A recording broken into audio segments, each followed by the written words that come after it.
seeing going through the what we call it, like the brand name only. For example, like Lakme or else some other brand names. All of you, the companies, the most companies, what sugar like this, there are brand names. So which all are the, for example, if you have seen a 30 patient, among 30 patient of sample size, how many patients are used?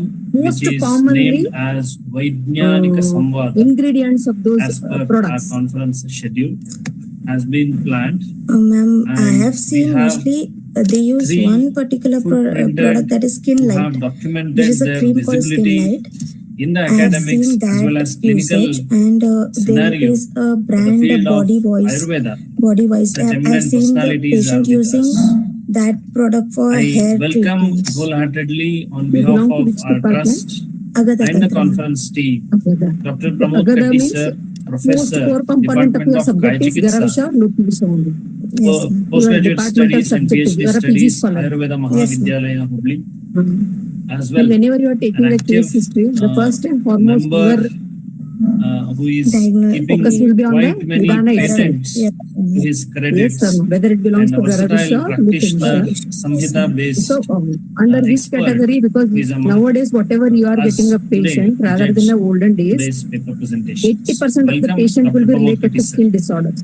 Yes, ma'am. I also and welcome among the 80, again the higher rate I will be also related to welcome cosmetology. my Yes, ma'am. very good friend, Agree with that, because very the active social media member and all are who takes impacting the Ayurveda people to follow all these countries things. other than India with his So you have to presence start with and with his wisdom. Dr. what we call it as Shreyas Nidana Swamidas, Parivartana. Yes, ma'am. Vice We need to Principal, firstly make Ramakrishna Ayurvedic Medical College, Bengaluru, leading practitioner of Striroga and Prasudi Tantra, who holds the credits of organizing secretary at multiple conferences jointly organized by KLE, Academy of Higher Education, BMK Ayurvedic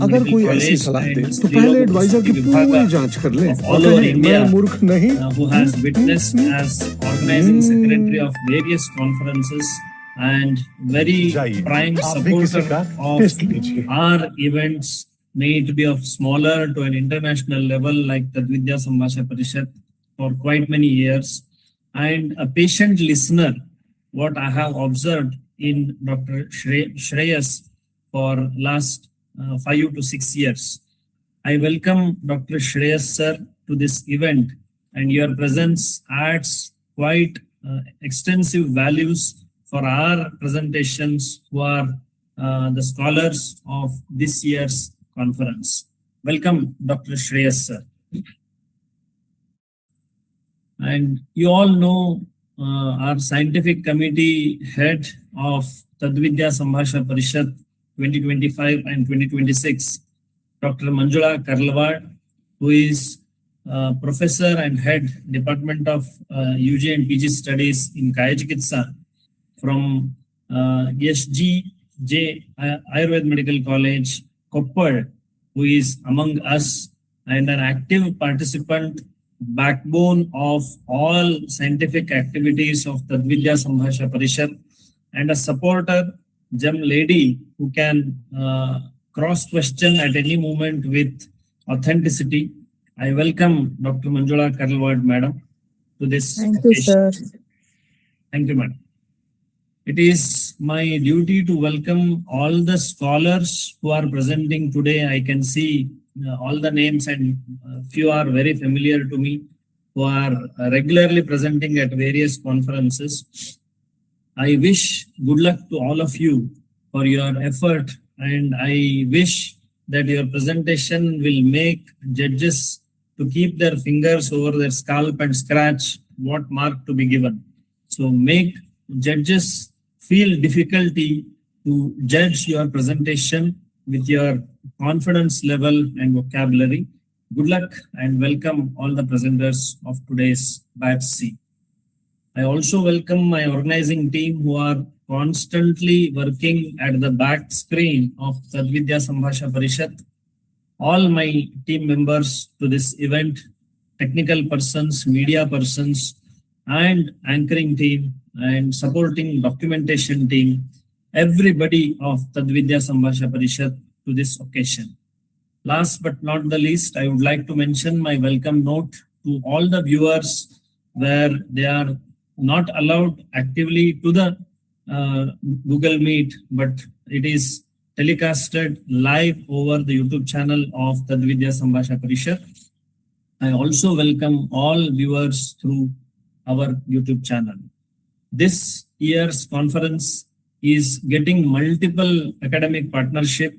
I am very happy and proud to say that we have received a logo support and we are yet to get confirmation from the participation as a representation from Ministry of Ayush. We are anticipating very short period, within a very short period, logo support from NCISM New Delhi. We already have received academic partnership from Karnataka Samskrita University, Bengaluru, and Kaher's Keli, that is Keli Academy of Higher Education, Belagavi, and various institutions like Ayurveda Mahavidyalaya, Hubli have joined. Prazo Wellness from Australia has given their consent for academic collaboration and Western presence for our conference this year. Welcome everyone, all the partners of various cadres, and welcome one and all. Thank you, Dr. Harshita. Over to you. Thank you, sir. Dhanvantarim Garudadvajam Phanirajam Chakaustubam Achitam Chamritam Chandram Smaret Roga Nivaranam. By invoking Lord Dhanvantari, whose remembrance alleviates suffering and inspires the wisdom of Ayurveda for the welfare of all. On behalf of Tadvidya Sambhasha Parishat, I cordially welcome you all to the third day of Vaigyanika Samvada. Tadvidya Sambhasha Parishat over the years established itself as a distinguished academic forum, consistently fostering an environment that unites scholars, students, practitioners, and Ayurveda enthusiasts for the meaningful intellectual exchange and scholarly deliberation. The theme for this year is Patha to Practice, Patha Avabodha Anusthana, which signifies a vital and transformative journey from the in-depth comprehension of Ayurveda classics to their precise, ethical, and effective application in clinical practice. To guide and evaluate our session, we are honored to have an esteemed panel of judges. I take the pleasure in welcoming our today's panelist, Dr. Pramod Katti, sir, Professor, Department of Kayachikitsa, Ayurveda Mahavidyalaya and Hospital, Hubli. I welcome you, sir. I take the privilege in welcoming Dr. Shreyas Swamidas, sir, Vice Principal, Ramakrishna College of Ayurveda, Bengaluru. I wholeheartedly welcome you, sir. I take the privilege in welcoming our another esteemed panelist, Dr. Manjula Karalawad, ma'am, Professor and Head, Department of Kayachikitsa, Sri Jagadguru Gavisiddeshwara Ayurveda Medical College, Koppal. I welcome you, ma'am. Esteemed panelists, we thank you for your presence and expertise. A special welcome to Dr. Saurabh Kokatno, sir, Managing Trustee of Tadvidya Sambhasha Parishat. Sir, your leadership and vision have been the pillar of this Parishat, and we are truly grateful to have you with us today. So to ensure that we stay on schedule, so here are the guidelines for our presenters. Dear presenters, you have 5 minutes to present your paper and followed an additional 2 minutes for the question and answer session with the judges. Please stay muted unless it is your turn to speak and avoid the background noise. And once your name is called up, please switch on your video and be ready with no disturbances in the network. So without wasting any time, let us begin the intellectual journey of today. I invite our first participant, Dr. Vaishnavi.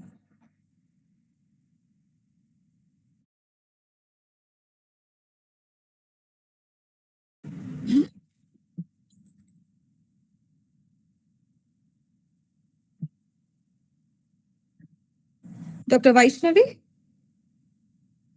Am I audible? Yeah, yes, ma'am.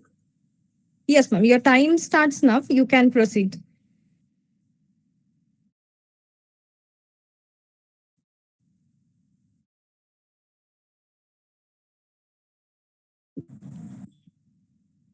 Ma'am, you're not audible.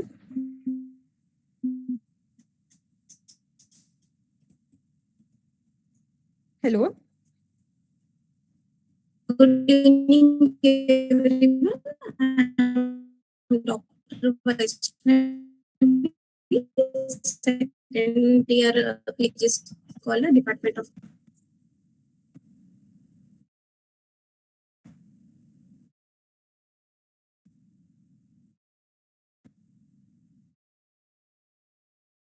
It's audible.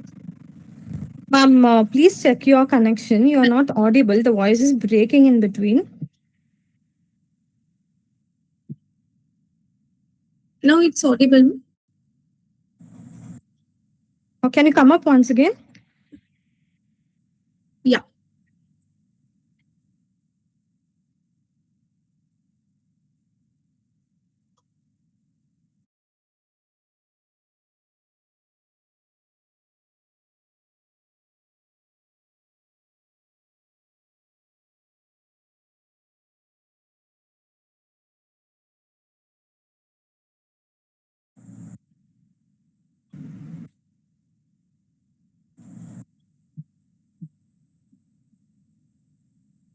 Now it's audible.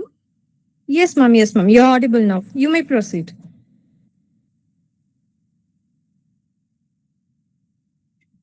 Good evening, everyone. I am Dr. Vaishnavi, second year PG scholar, Department of Kayachikitsa from Sri Ayurvedic Medical College, Bengaluru. The title of the study, an Ayurvedic perspective of the non-alcoholic fatty liver disease, a conceptual review. These are the contents. Introduction. The non-alcoholic fatty liver disease is characterized by the fat accumulation in the liver without alcohol intake, accounting for the approximately 5 to 10% of the liver weight. It includes a spectrum ranging from the simple steatosis to non-alcoholic steatohepatitis, fibrosis, and the cirrhosis. NAFLD is strongly associated with obesity, insulin resistance, dyslipidemia, type 2 diabetic mellitus, and is considered as the hepatic manifestation of the metabolic syndrome. It is a prevalence in India ranges from the 9 to 53%. In Ayurveda, next slide. In Ayurveda, NAFLD is not described as a separate disease, but it can be correlated with the Ekrutvika, Ekrutodara, or Plihodara. It is classified under the Santarpana Janya Vyadhi, which arises due to overnutrition or the sedentary lifestyle. The pathogenesis involved the Agnimandya leading to Ama formation, followed by the Kapha and the Metadushti and the Srotarodha. The progressive involvement of the doshas leads to inflammation and the fibrosis. The objectives. The objective of the studies are understood the NAFLD from the Ayurvedic perspective to the correlated with the Ayurvedic conditions like Ekrutvikara to study the etiopathogenesis using the concept of the Agni, Ama, Dosha to analyze the clinical features to disease progression to explore the Ayurvedic management. Now the methodology. This study is the conceptual review based on an Ayurvedic classical text to modern medical literature. Prevalence references are collected and analyzed. The comparative and the analytical approach was used to understand the disease based on doshas, dhatu, agni, ama, and the srotas. Now, I would like to discuss about the discussion. NAFLD can understand has a Santarpana Janya Vyadhi caused by the excessive intake of the guru, snigdha, madura ahara along with the lack of physical activity. Due to this factor, the Jataragni become manda, leading to the improper digestion and the formation of the ama. This ama combines with kapha dosha and the meda dhatu, resulting in the kapha meda dushti and the abnormal fat accumulation of the ekrut. It leads to the ekrut dysfunction. Next. Prognosis. The prognosis of the disease aligned with the dosha involvement where kapha dominance leads to the fat accumulation and pitta involvement result to the inflammation and vata aggravation leads to the fibrosis and the cirrhosis. Now, clinical features. The clinically manifestation correlated with Ayurvedic conditions such as the Ekrutodara, Ajirna, Sthaulya, Pandu, and Kamala. The common symptoms include the fatigue, indigestion, heaviness, bloating, loss of appetite. Advanced stage may present also jaundice, anemia, and the ascites.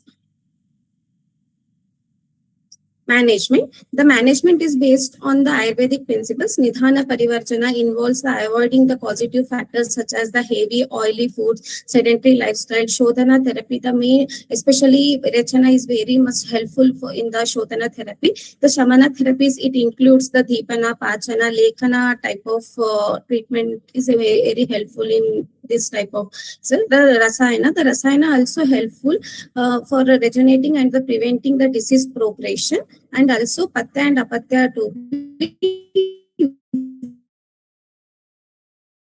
followed. And the Apatya. They provide an holistic understanding of NAFLD through concept of Agni, Ama, Dosha, and the Srotas. The Santarpana Janya Vyadhi closely correlate with the modern metabolic disorders. Agni Manda correspond to impaired metabolism, while Ama formation reflects the toxin accumulation. The Kapha Meda Dushti explains the fat deposition, and the Srota Rodha indicates the obstruction of the metabolic pathway. The progression of this disease through the Kapha, Pitta, Vata, and provides the structured explanation of the stages of the NAFLD. The Ayurvedic management focus on the root cause correlation through the diet, detoxification, lifestyle alignment with the modern recommendations. Now the conclusion.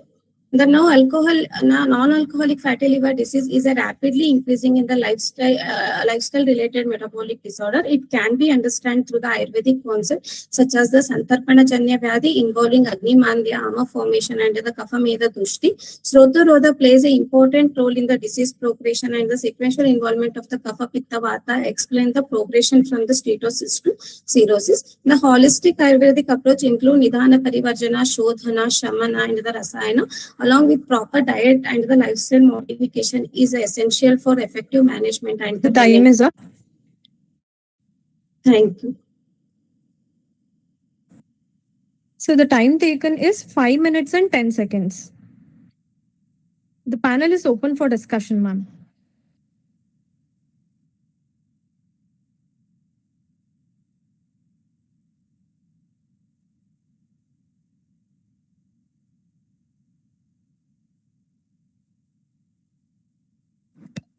Vaishnavi, Yes, ma'am. yeah, you told that Srota Rodha is the main cause for the progression of the disease. Yes. Yeah. Can you highlight treatment principles which focuses on doing Nidhana Parivarjana on that area? Did you get what I asked? Yes, ma'am. Yes. Okay. I mentioned the first line of treatment is the Nidhana Parivarjana, and next it is followed by the Srota Shodhana treatment only. It's Shodhana. What Shodhana you are going to adopt here?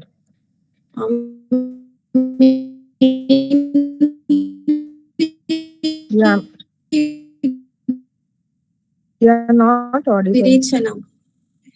Mainly Virechana. Yeah, in Virechana, be specific, no? You cannot give vague answers on this platform. Which Virechanas? Be specific on which Virechana you are going to select.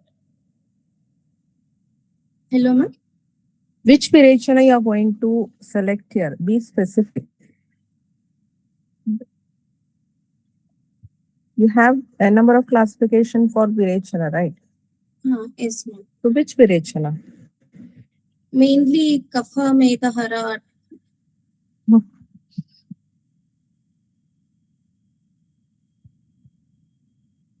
Okay.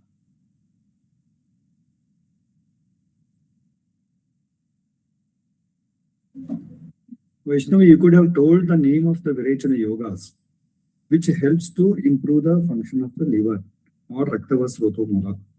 So we want a very specific answer in this platform. So if you tell only Kapha Meda Hara, it's of no use.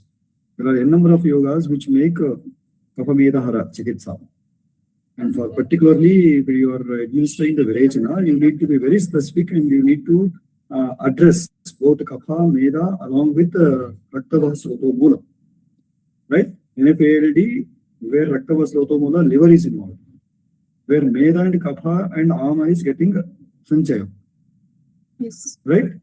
Yes. So you need to select a specific Virechana Dravya, which acts at the level of Kapha Meda along with acting at the level of Raktava Srotomula. So then only your answer will be accepted. So such type of critical analysis you have not made in your presentation. That is what Madam was asking you. What specific Virechana yoga you want to select for this particular condition?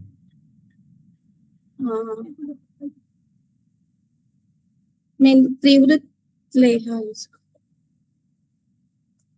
Now, if you have proper references from the Kalpasthana of any of the Samhitas, you just mention this. Whatever you present in this platform, you need to be very specific in mentioning the references and mode of action of the same yogas. You cannot explain vaguely.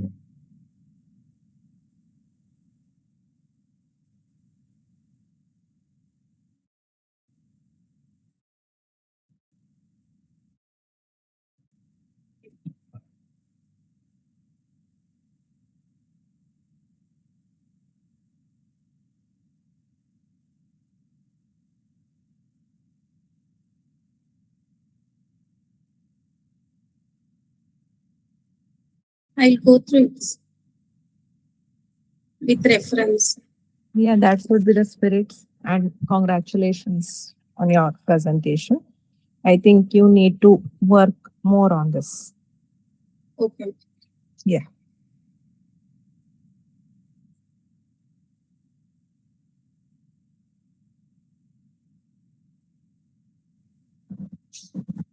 Dr. Shreyas, sir? Yes. Any Hi, questions Dr. from you? Yes. Hi, Dr. Vaishnavi. I would firstly appreciate you for taking this topic because this is an interesting topic where we are thinking of considering it to a metabolic disorder.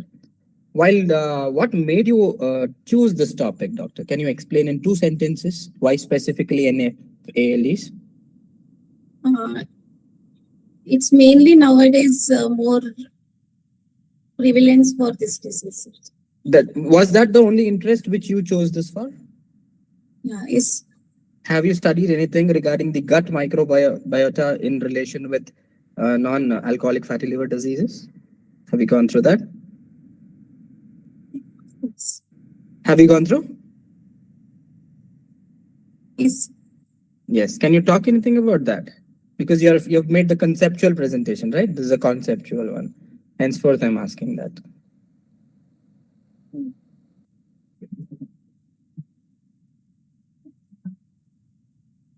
Okay, I don't want to make this more a viva kind for you. It's okay. Anyways, congratulations. A nice effort. Thanks. Yes.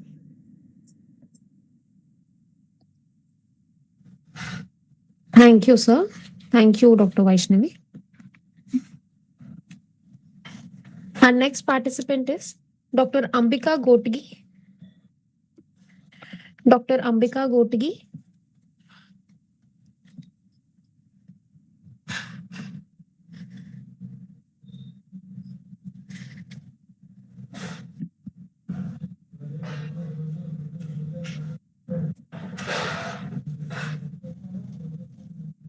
Dr. Ambika Gotgi, please speak up.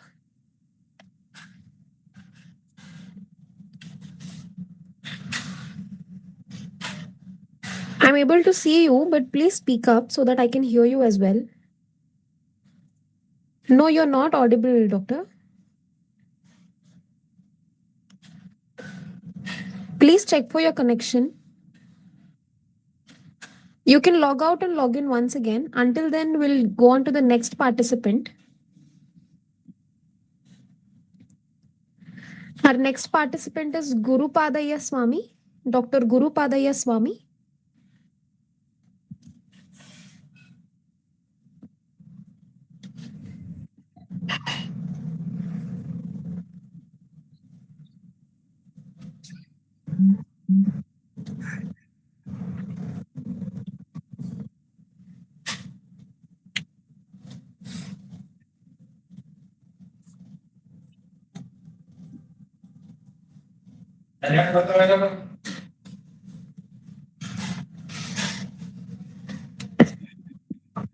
Are you ready, sir?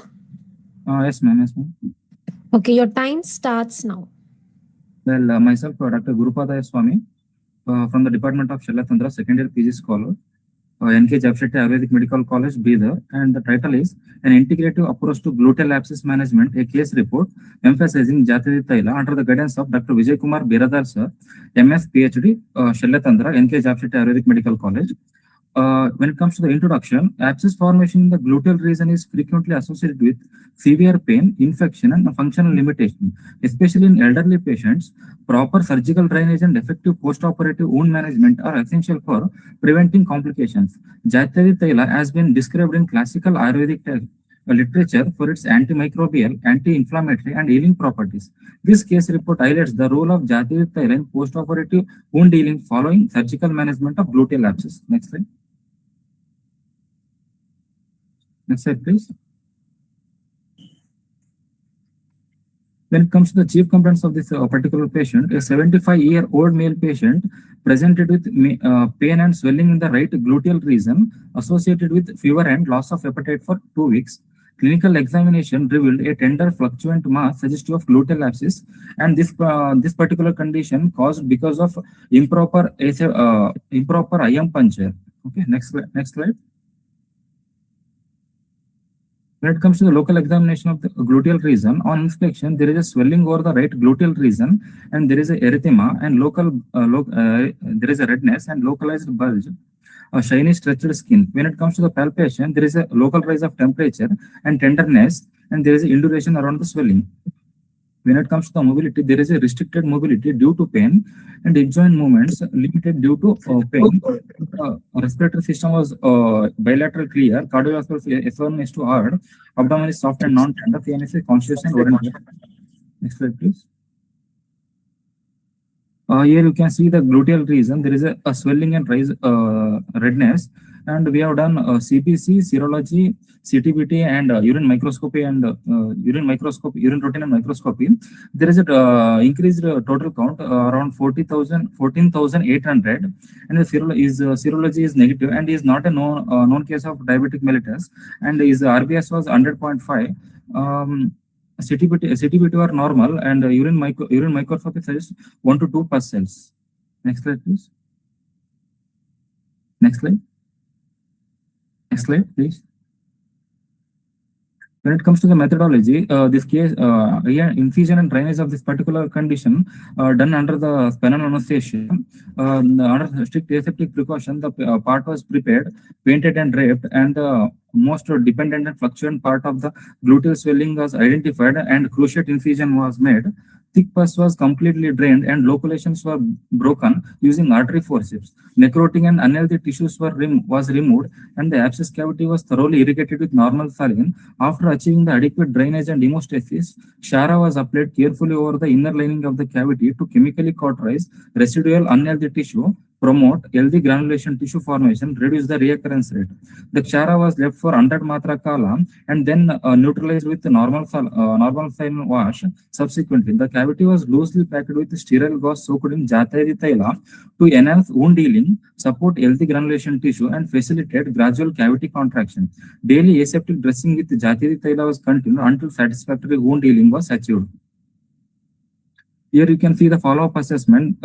We have drained around 600 to 800 ml of pus, and thereafter we have packed with Jatiri Taila for continuous for 1 week daily, followed by alternative dressing with Jatiri Taila.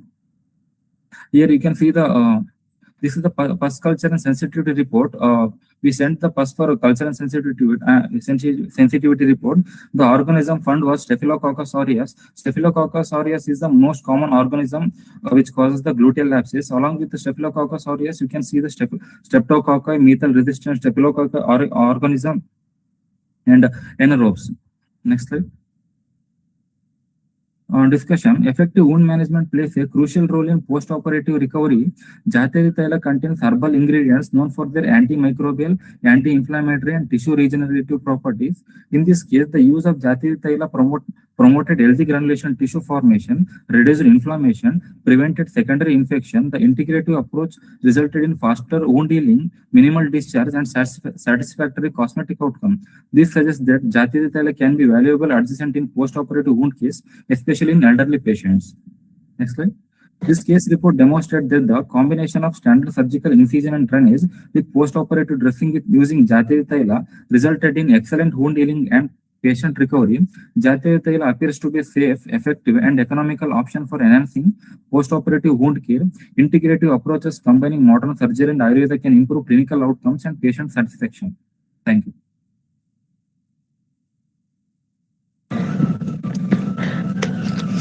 The total time taken is 5 minutes 25 seconds, judges.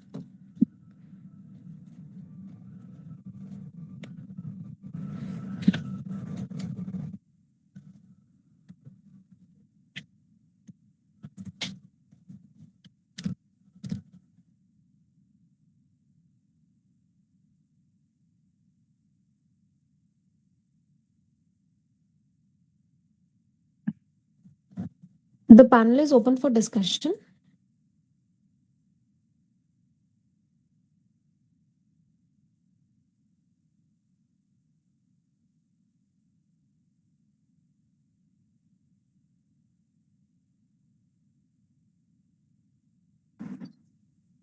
Yes, Dr. Guruswami.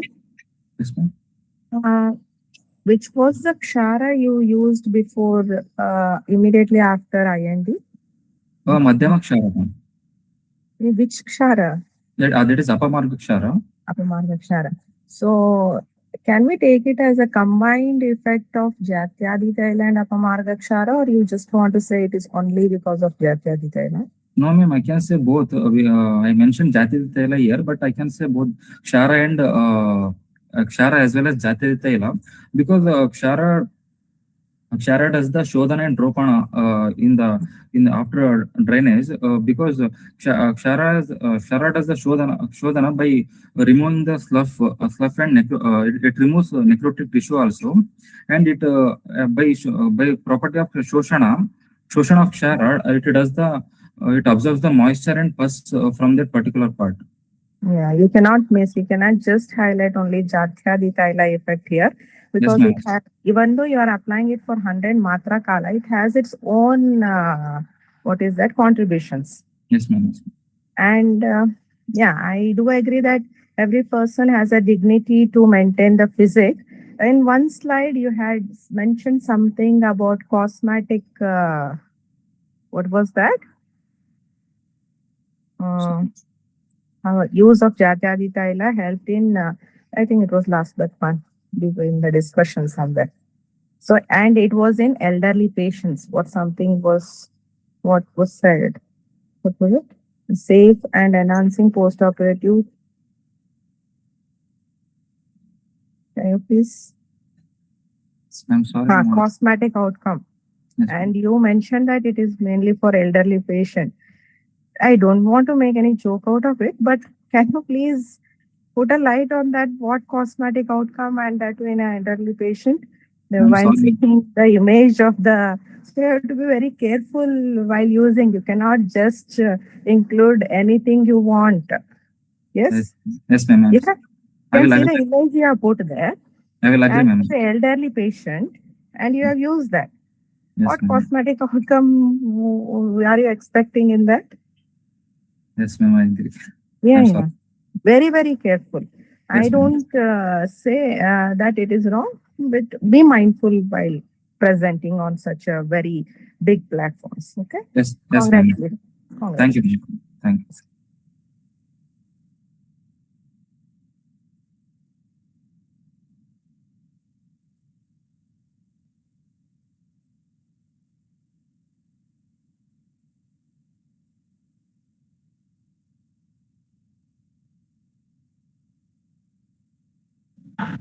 Dr. Pramod Katti sir and Dr. Shreyas sir, any questions for the participants? I guess I'm marking out the points here. I'm judging with the points.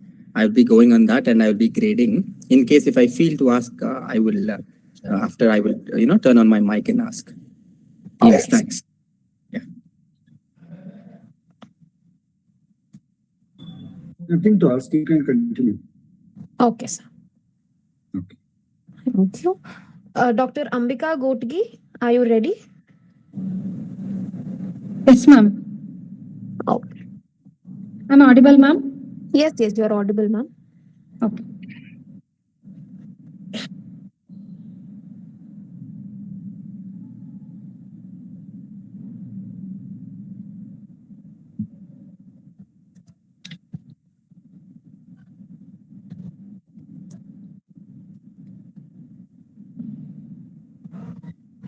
Okay, ma'am, your time starts now. You may proceed.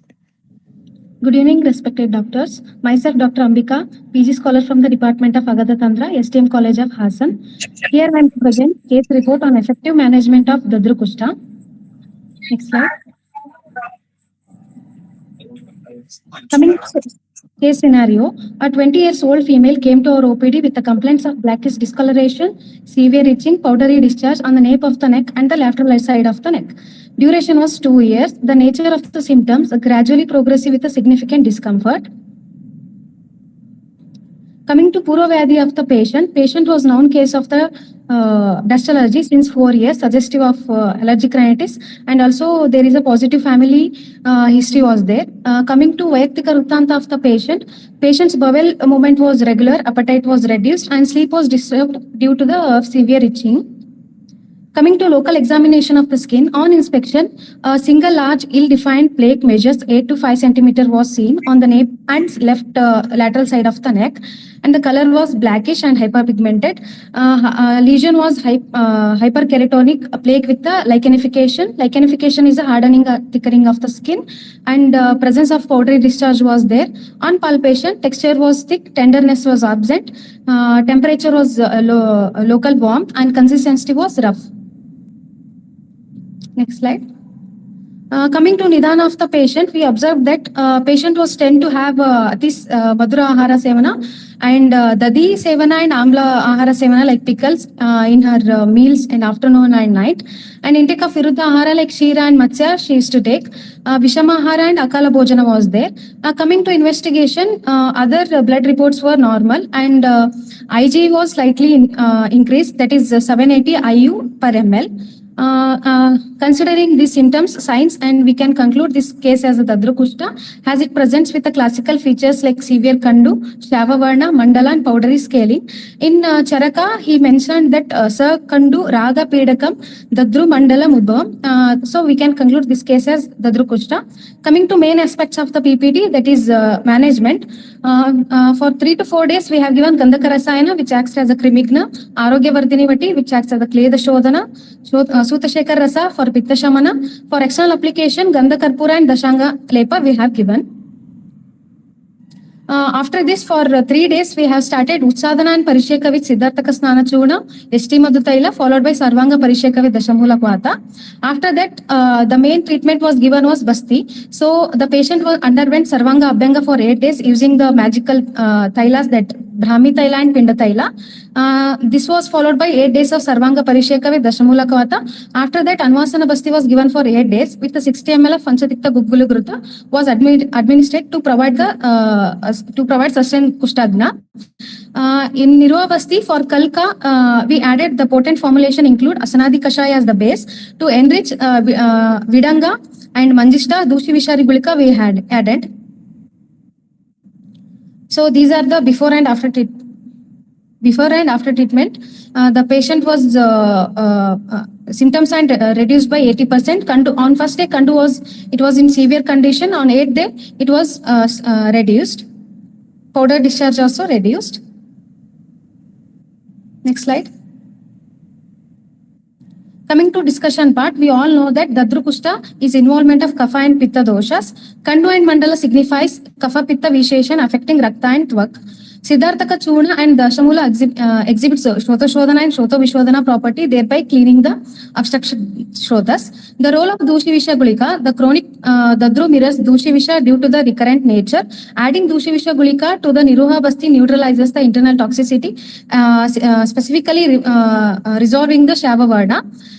The Basti Karma, though the manifestation appears in the skin, the underlying pathology originates from the Koshta and Rakta Dushti. So the Tikta Rasa of the Tikta Guggulu Gruta acts as the Kleda Shodhana and Rakta Prasadana, inhibiting fungal proliferation. So coming to conclusion, chronic conditions like Dadru Kushtha requires systemic management as the pathology involves internal imbalance rather than only superficial infections. Basti therapy played a key role in eliminating accumulated doshas and correcting internal pathology, facilitating faster recovery. Managing the condition with the concept of Dushi Visha helped in regulating long-standing discoloration and the chronicity. I would like to express my sincere gratitude to Dr. Tripathi sir for his guidance in this case. Thank you.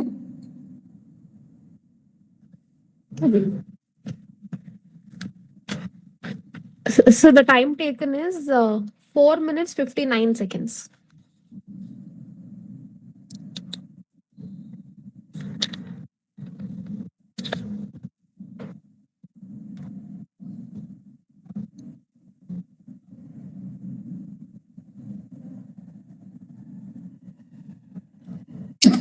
Sorry. Dr. Ambika, Yes, sir. the lesion is in the Urdhva Pradesha of the Sharira, where Yes, kapha sir. is a component, Yes, sir. and your plan of treatment was Basti. Yes, sir. What was the logic behind it? Sir, actually, the chronicity of the disease was since 2 years. Vata involvement will be there. So we preferred Basti for the Dadru Kushtha. What was the age of the patient? 20 years, sir. 20 years. What is the BMI or weight of the patient? Sir, she was 55 kgs and she was 5.2 feet, sir. Okay. BMI was 23, sir. Which dosha pradhana was there in the lesions? Sir, actually in the lesion, Kapha Pitta was there. Sometimes dry lesions will be seen, sir. So Vata involvement also is there, sir.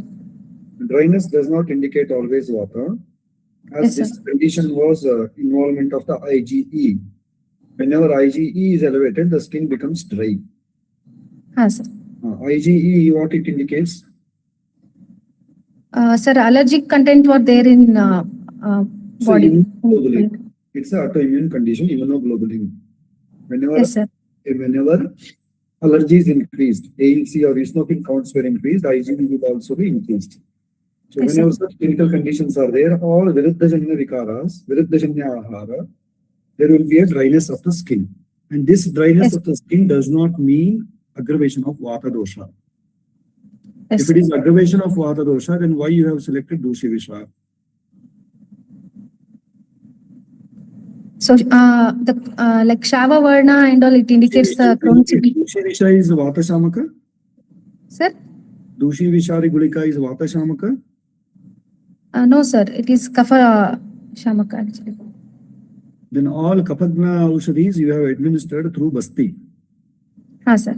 in Jatrurdha Pradeshagata lesions. What Sir. was your logic behind it?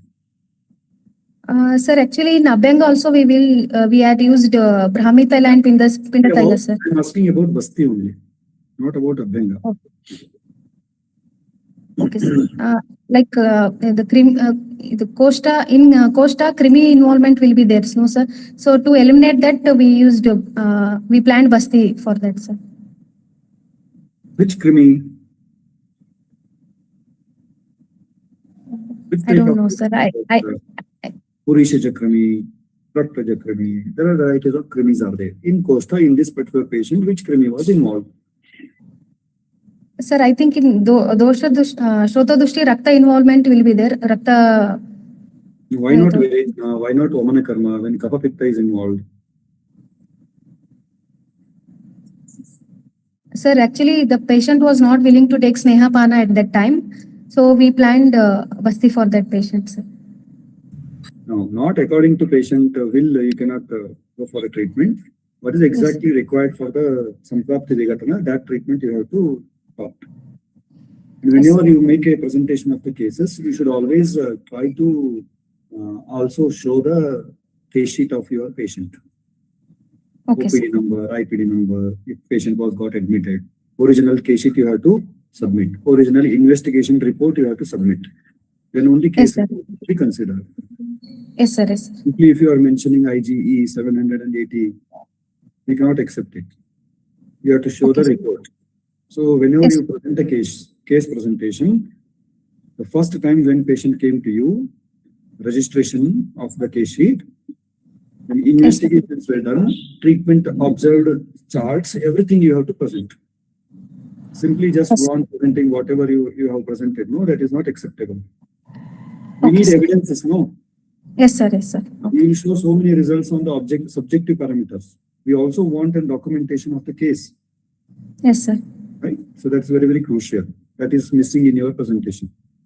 Yes, sir. I'll correct it, sir. Even Thank you, earlier presentation also that was missing. We want original case sheets. We want original investigations. He has shown some results. He has shown some investigations. So like that, if you have shown the reports, that would be good for your presentation. Yes, sir. Yes, sir. Try to Thank you, sir. incorporate all the things. Yes, sir. Okay. Yeah, Dr. Ambika, first of all, I would like to congratulate. Thank you, So ma'am. you have taken the summary of the interaction with Dr. Pramod sir. You would have definitely understood on what you will have to concentrate. So we are not here to question about the treatment modality which you have used. It Yes, is ma'am. your understanding on why you have used this treatment protocol and how your treatment protocol was efficient enough in solving the case. Yes, ma'am. Yes, ma'am. So I'll correct it, ma'am. I feel that was missing. You were not able to analyze the case and the treatment properly. You were not able to present that, but that's okay. You can work on that. Yes, ma'am. Okay. And Yes, only ma'am. in one slide, this slide only have told that you want to prevent the fungal proliferation. That Yes, is using the Tikta Rasa Dravyas. Yes. Yeah. Yes, ma'am. So that was more than enough to, what is that? Establish a good explanation for your all the questions asked by sir. For Yes, the ma'am. creamy, for excel, or whatever it was. Yes. So you Yes. have to know. And where you missed is in the history you have given that family history was there, and you have told there is a fungal proliferation, and you have told everything there. But in Nidana, analyzing, you have never put anything Nidana related to that. If you go back to your slide and see, you have taken all the textual Nidana there. You could have analyzed properly in the patient. Yes? Yes, ma'am. Yes. Fine. Go through it once again. Okay. Thank you. Yes, thank you, ma'am. Yeah, yes, Dr. Ambika, are you there? Yes, ma'am. Yes, sir. Congratulations, a very nice effort, and I strongly, second what our Dr. Pramod Katti sir said. See, when we are here, you have made a presentation. What we are judging is how efficiently and how effectively you will be presenting. So we have recently seen a viral video where in some other system of medicine, the other party people strongly condemning our system of medicine baseless without any evidence. So these are the opportunities where you will have to take them by supporting the evidences, whatever, you are doing it.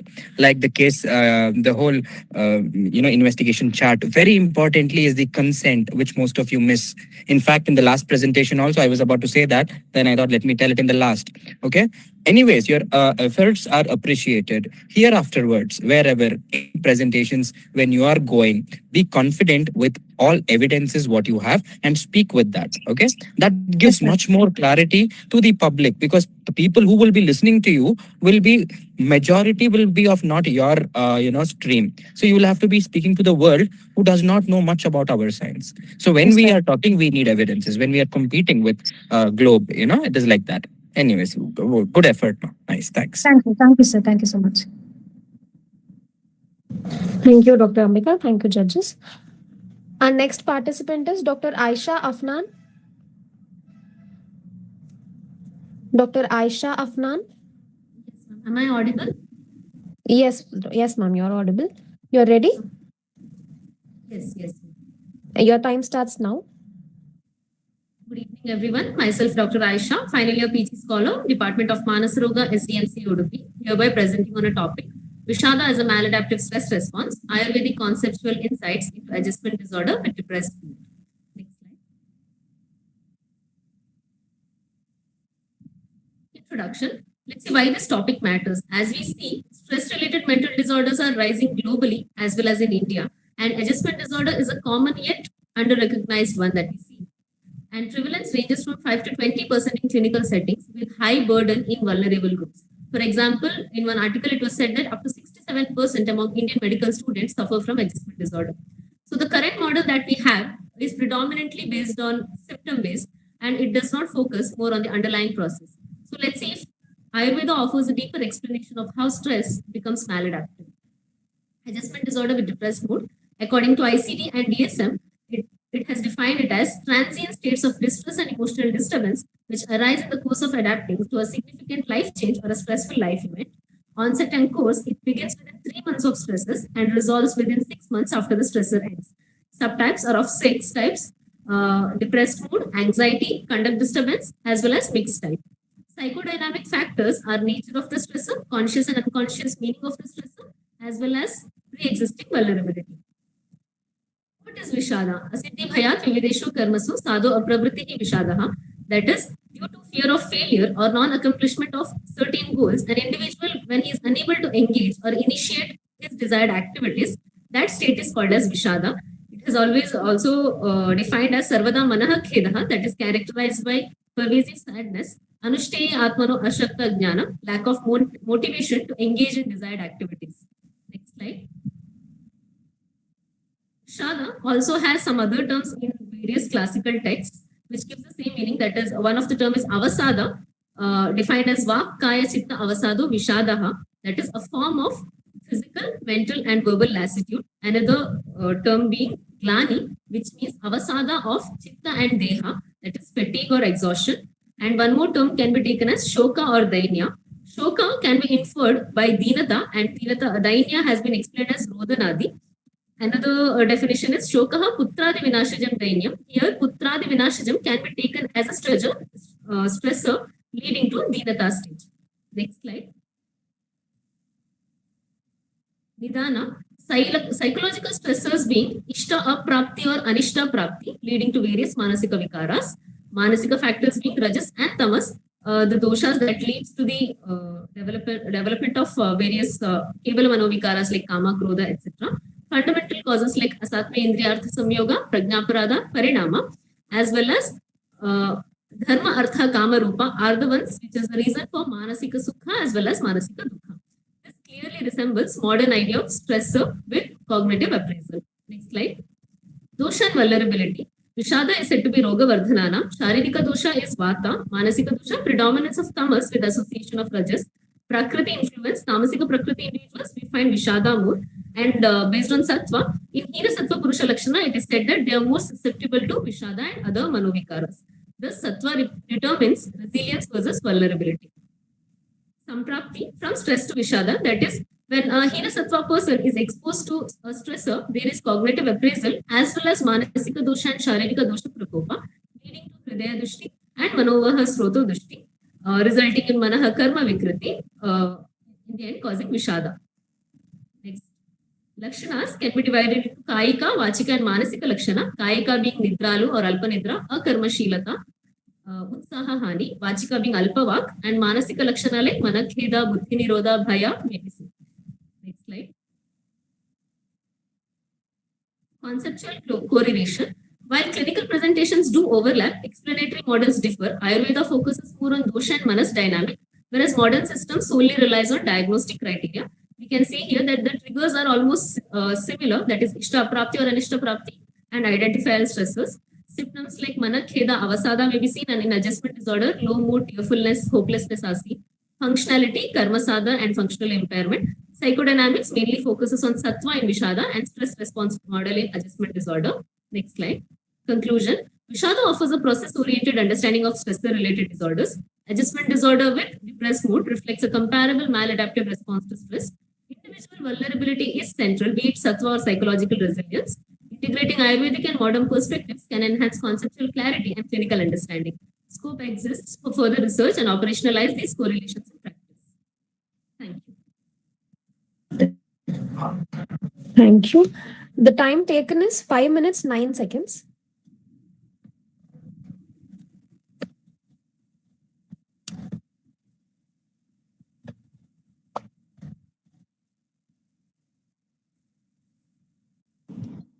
No questions from my side. Okay.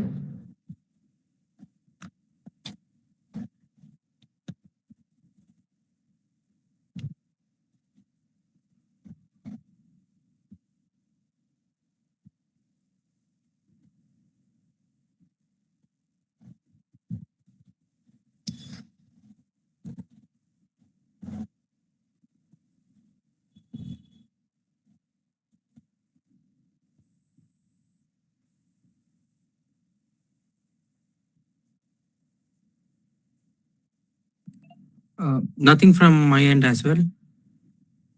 Congratulations, Aisha. Good, good.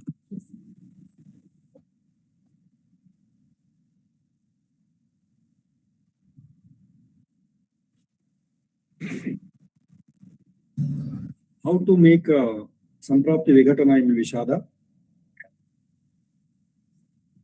Samprapti Vighatana we can take as Nidana as all the psychosocial stressors. No, you identify a specific avastha of the Vishada and you give one example how you are going to make a Vigatana of that Vishada with classical approach. Sorry, sir?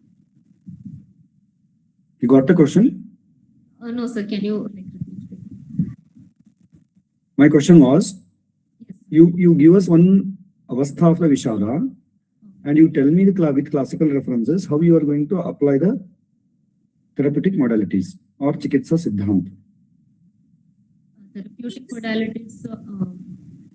Firstly, we would see the sattva of the person. So that is of utmost importance because of this significant life change or any life events happens in everyone's life. But only certain people get affected in this. So Hina Sattva person, we can do preventative model we can do as Sattva Vajaya Chikitsa we can do. So, whereas even if they are in the they're just adapting to that change, then we can help them adapt into Achara Rasayana as well as Sadvrutta, following Sadvrutta.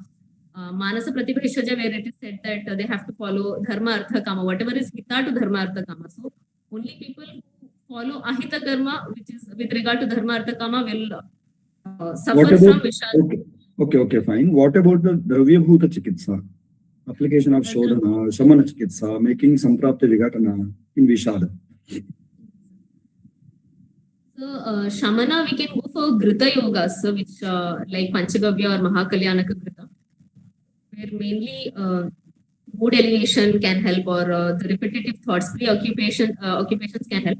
But as per my understanding, sir, Vishada, as it is, they're adapting to a certain change.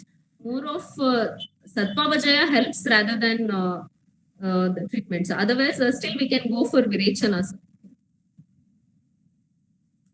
So usually in most of the Vishada cases, Yes, sir. either patient will be in a Utsahahani, either patient will be in a Karsha or Krisha Avastha, or patient will be having involvement of the Oja Dushti or Oja Kshaya, where major depressive disorders are according to DSM-5 criteria, you will get the cases. Or patient will be having Dainyatva, Mohatva, right? So all these conditions are observed. And for that, Shodhana Chikitsa is mentioned and nourishing the Oja, Rasadhatu. So these are the basic things which you can explain. Those things are not observed in your presentations.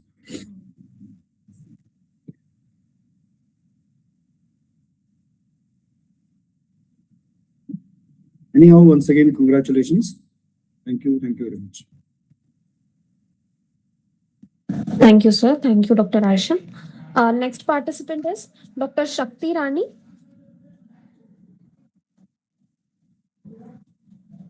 Dr. Shakti Rani. Am I audible, ma'am? Yes, ma'am. You're audible.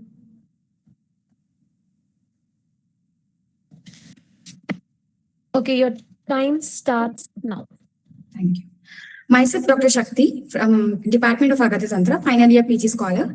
Today, I'm here to present on the topic Ayurvedic Management of Dadru under the guidance of Dr. Nagraj sir, Associate Professor, Department of Agata Tantra from SDM Ayurveda College and Hospital, Hassan. So the case scenario is a patient, a 55-year-old female patient, came to our OPD with the chief complaint of Kandu, Utsanna Mandala, mild Daha and Raga over right cheekbone area since 4 months. So the presentation looks like this. Next slide, please.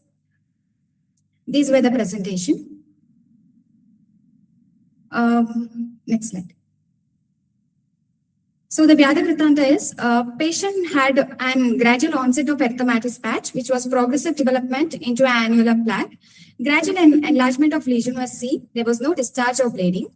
Purva Vyadhi Vrittanta, no history of diabetes mellitus, no immunocompromised condition, no history of prolonged steroid use were seen. Vaidika Vrittanta, appetite was good, bowel was regular, picturation was regular, sleep was disturbed due to itching. Coming to clinical examination, lesion type is a single well-defined annular erythematous plaque over the right cheek. Border was raised active margin with vesicular advancing edge. Central clearing with relatively less inflammation compared to the periphery. Color was dull red to blackish discoloration, indicating kapha pitta involvement. Surface, fine micropapillar eruption along with the advancing margin. Distribution, localized lesion over the right zygomatic region. On palpitation, texture was rough. Consistency, as I told, peripheral margin elevated compared to the central region. Temperature was mild, localized rise was seen. Coming to differential diagnosis, we can eliminate or differentiate features of Vichachika. We can take as there was no oozing seen in the patient, and patient had a well-defined circular pattern. Kitipa we can exclude because there was no bleeding point or there was no discharge, powdery discharge. Next slide. So on the basis of clinical symptoms like Kandu, Raga, Utsanna Mandala and Daha, which was indicating Kapha Pitta Dushtya Tvak, we diagnosed as Dadru. Dermatophytosis because annular lesions with the central clearing. Next slide.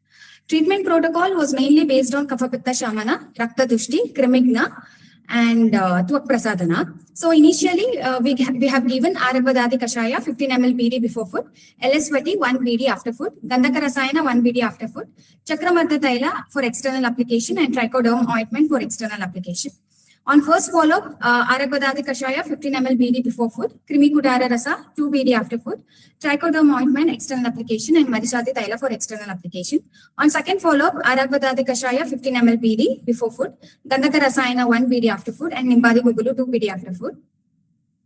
On third follow-up, Arabadadi Kashaya 15 ml BD before food, Gandhaka Rasayana 1 BD after food, Trifala Chuna 5 gram Hs. And fourth follow-up, Arabadadi Kashaya 15 ml BD before food, Gandhaka Rasayana 1 BD after food, Trifala Chuna 5 gram Hs, Tankana Basma for external application, and Chakramartha Taila. On fifth follow-up, Arabadadi Kashaya 15 ml BD before food was given, and Gandhaka Rasayana 1 BD after food was given. So as you can see, before treatment, the patient presented with the lesions. On third follow-up, the lesions were completely clear. On only the blackish discoloration was present, and on the fifth follow-up, even the blackish discoloration was completely reduced. Coming to discussion, Arabadadi Kashaya, as it has an action of Kushtagna, Kandugna, Kapha Pitta, Shamana, and Rakta Shodhana, it pacifies the Kapha Pitta Dushti, purifies Rakta Dhatu, and reduces inflammatory skin lesions. Gandhaka Rasayana, it has an action of Kushtagna, Rakta Shodhaka, and Rasayana action. So, it purifies the Rakta Dhatu, enhances Tvak Dhatu portion, and promotes lesion healing. Krimi Kudara Rasa, it has an action of Krimigna, so it removes krimi, reduces infection-induced inflammation. Nimbadi Gugulu, as it has an action of Rakta Shodhana, Kandugna, Kushtagna, it corrects Rakta Dushti, relieves Kandu, and reduces inflammatory skin changes. LSVT, it has an action of Deepana, Pachana, Kapha Pitta Shamana, which removes the Ama formation, prevents further Dosha Dushti. Trifala Chuna, which has an action of Anulomana and Rakta Shodhana, so it facilitates Mala Anulomana and supports systemic detoxification. Chakramartha Taila, which has an action of Kandugna, Kushtagna, and Dadrugna, which controls local krimi and reduces Kandu. Marichati Taila and Takkana Basma, which was given for external application. So it removes the kapha accumulation at the local site, improves local circulation, removes kapha-induced moist lesion environment, and reduces the microbial growth. Moving on to conclusion, Dadru was effectively managed with Kapha Pitta Shamana, Kramigna, and Rakta Tvakshodhana principles. Internal and external therapies reduces Kandu, Raga, and Mandala. Samprapti Vigatana based treatment led to gradual lesion resolution, suggests potential role of Ayurveda in dermatofibrosis management. I sincerely thank Dr. Natrasa for permitting me to present this case, which was stated by him. These are the references. Thank you. So the total time taken is 5 minutes 35 seconds.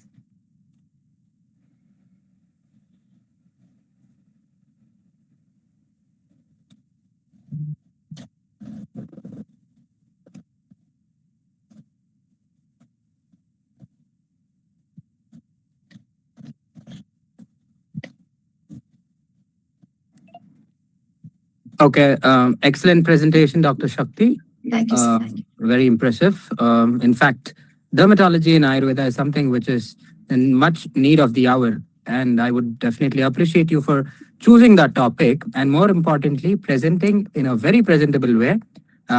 Many things you can add, probably we'll see in the end, I might suggest, like a few videos of you, examining in case the slides permit or in case there is a presentation. There's no wrong you in recording when the patient has consented for the photographs. It is equally important for you to videograph your examination, and examining in Ayurveda way. How you say the lesion, explaining the shape or the srava or the, texture, etc. Try to incorporate such videos and document it. You might get another platform where you might have to present, in a clinical way, and this would be apt for that. Well done. Thanks.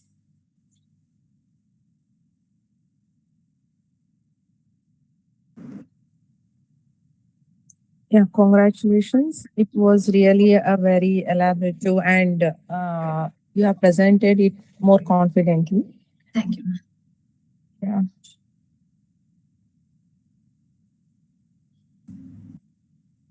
Both the judges have appreciated you. Thank you, sir. From my end, there is also appreciation. Thank you, sir. And at the same time, I would also bring to your understanding that whenever you are presenting in Tadvidya Sambhasha Parishat, especially,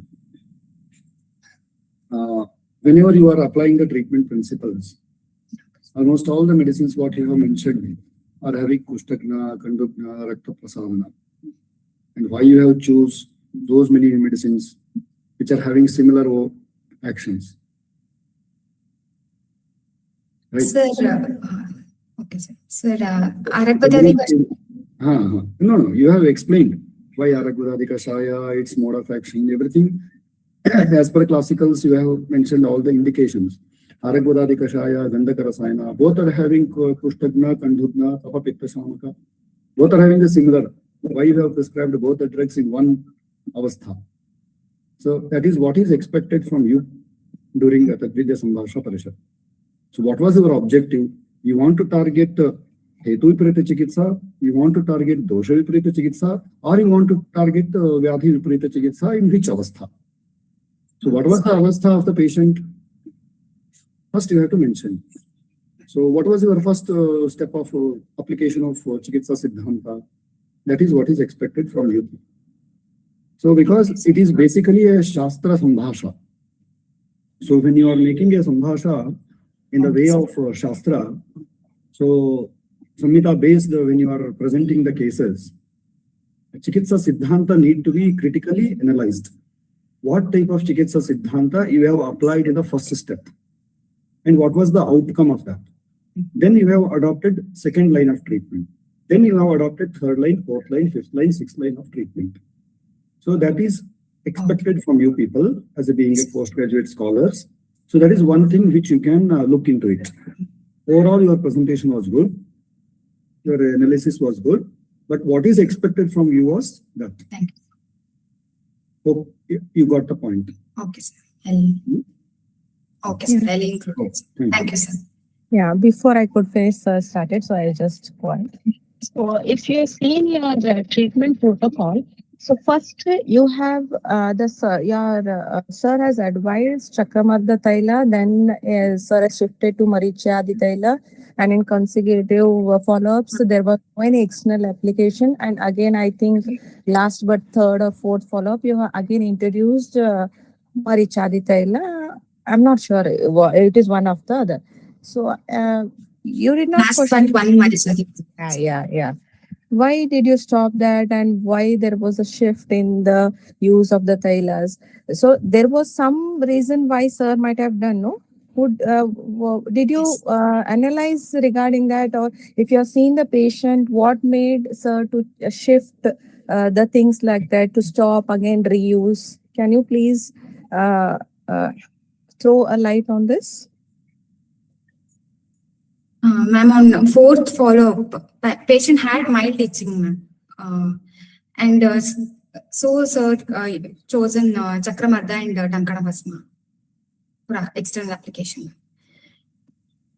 On fourth follow-up, patient, the lesions were completely cured, ma'am, but only the mild itching was present and the blackish discoloration over the face. So when there was reduction in the itching, why it again aggravated?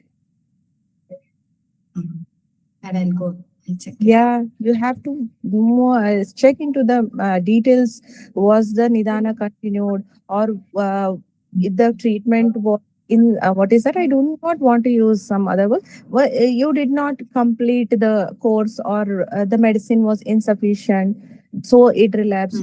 And after you have completely treated, the symptoms have completely that vanished away. Have you checked the patient? Have you been touching the patient? Did the symptoms or the disease relapse? Punaravartana was there. You have to look into such things. Yeah, like you have to keep that also in mind. So once the patient is cured, your things are not done there. You have to be in contact with the patient, and you have to monitor. Did it relapse? It did not. That also comes under the part of the chikitsa. Okay. So I just appreciate it. I just wanted to continue with this. So you have to look into these things. Okay. Okay. Okay, ma'am. Thank you, ma'am. Thank you, judges. Thank you, Dr. Shakti. Our next participant is Dr. Bhumika Madhapuramat. I hope I'm pronouncing your name right. Yes, ma'am.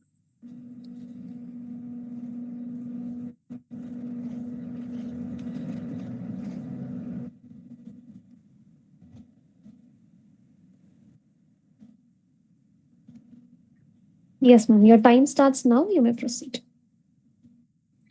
Myself, Dr. Bhumika Madhapuramat, first year PG scholar from the Department of RSPK, Ayurveda Mahavidyalaya, Hubli, guided by Dr. Pradeep Agnihotri sir, Ayurveda Mahavidyalaya, Hubli. My topic is Rasaushadhis in Rdrva. Introduction. The role of Rasaushadhis in the management of Rdrva, which broadly correlates with the cardiovascular diseases. In modern times, cardiovascular disease are the leading cause of death, making it essential to explore alternative and integrative approaches. According to Ayurveda, Hridaya is the site of Mana, Chetana and Prana. Ayurveda provides a holistic understanding of heart diseases, focusing on dosha imbalance, Srotas dysfunction, Agni disturbance, Rasaushadhis due to nano-sized particles, rapid action, and with high bioavailability are particularly effective in chronic conditions. Next slide. Samprapti. Sarva Prakopaka Nidana Sevana, Ahara Vihara Vetikrama, like Ati Ushna Ahara Sevana, Adhyashana, Vegadharana, will leads to Agnimandya and Samarasa Dhatu Utpatti, and it leads to Srotorodha and Damani Pratichya, and it leads to the symptom like Uroruja, and finally it will leads to Rdrva. Types of Rdrva. Vataja Rdrva can be correlate with the angina, and Pittaja Rdrva can be correlate with the inflammatory conditions like pericarditis, and Kaphaja Rdrva we can correlate with the myocardial infarction, and Sanipataja Rdrva will contain the symptoms of Vata, Pitta and Kapha, and Krimija Rdrva can be correlated with the myocarditis.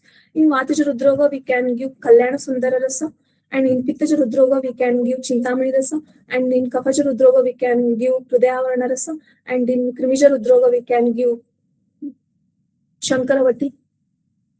Hrudayavarna Rasa. Hrudayavarna Rasa, it is a more antioxidant properties and it acts as a srotorodaka and it will enhance the sodium, potassium and ATPase action and it will stabilize the erythrocyte membrane so that it will reduce the lipidemic action. Ingredients: Shuddha Parada, Shuddha Gandhaka and Tamrabhasma, Triphala and Kakamachi. It is given 2 rati tablet twice daily along with Kashaya of Arjuna. Next slide. Prabhakaravati. It is acts as a cardiotonic and it is more antioxidant properties and it will again acts as a srotorodaka and it kapha vata, it will pacifies the kapha and vata and it improves the cardiac rhythm and circulation and it contains Varnamakshika, Loha and Abraka and Shilajatu and 2 vala is given along with Arjuna Kashaya. Next slide please. Nagarjuna Abrasa. It contains Sahasraputita Abraka Basma which acts as Rasayana and Yogavai so that it has more oxidation properties and it acts as best cardiotonic. And ingredients are Sahasraputita Abrakabasma and it contains, and the dosage is 2 to 3 ratis and it is indicated in Rdrva, Agnimandya, Chardi, Atisara, Raktapitta and Shwasa. Next slide. Discussion. From a pharmacological perspective, these formulations demonstrate antioxidant, anti-inflammatory, hypolipidemic, and cardioprotective activities. The nano-sized particles in Basma facilitate better bioavailability and targeted drug delivery. However, despite their therapeutic potential, certain challenges remains. Need for standardization of preparation methods, lack of large-scale randomized control trials, concerns regarding safety, especially improper preparation or dosing. Conclusion. Hrudayavarna Rasa acts on Srotorodo and Medodusti and Prabhakaravati acts as a cardiotonic and enhances myocardial strength and functioning. Nagarjuna provides a Rasayana effect and Yogavai effect, which collectively demonstrate the depth of effectiveness of Ayurvedic pharmaceutical in cardiac care. Prabhakaravati in clinical cases, it is given 1 rati BD or TID dose, which improves the ejection fraction of a patient. The Sauchadis bridges classical Ayurvedic principle with modern pharmacology, but requires scientific validation for global acceptance. Next slide, please. Next slide. References. Thank you. Thank you. Okay, so the time taken is 4 minutes 42 seconds.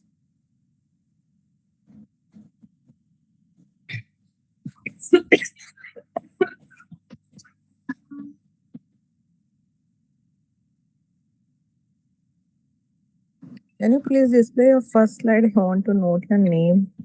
First slide. Bhumika ma'am.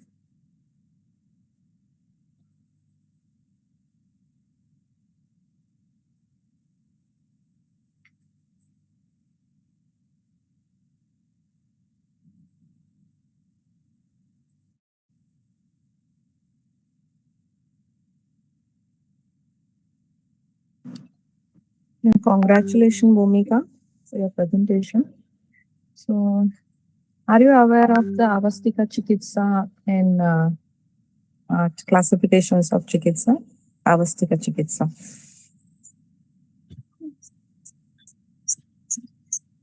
See, we'll go with the flow. So when there are certain conditions wherein it is seen they directly approach to an Ayurvedic consultant or an allopathy, the people rush, right? So how far you have seen any patient coming to our hospitals or an Ayurvedic consultant for Rdrva? So in which conditions, or have you seen or have you ever prescribed or seen anyone prescribing these rasas, and in which avastha and how it would have helped? Have you seen any cases? Can you highlight on this? Yes, ma'am, I have seen. Yeah, In angina condition, ma'am, our sir used to, at OPD level, used to give Prabhakaravati 1 rati, ma'am, BD or TID dosage, ma'am, in stable angina conditions. Yeah. Which avastha is what I want to, is my main question. Which avastha?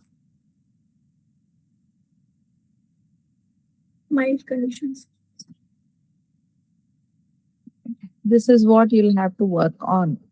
Yeah, the interpretation, or when they are indicated, when the patient has approached to you, and what was the status of the roga and rogi. You'll have to work on. And so you want to say, no, there use of rasaushadis in roga needs some global acceptance only after certain what is that studies. So you'll have to say that. You can't keep on saying the same statement. Even from my PG days, from my student, when I was student, I have been saying the same statement, and I'm seeing my students also after so many years saying the same statement. So when we want to upgrade ourselves or update ourselves, you cannot keep using the same statement. The analysis has to change, and you'll have to present that. Fine? Yes. That is the area where you'll have to work on. Okay, congratulations. Okay, thank you.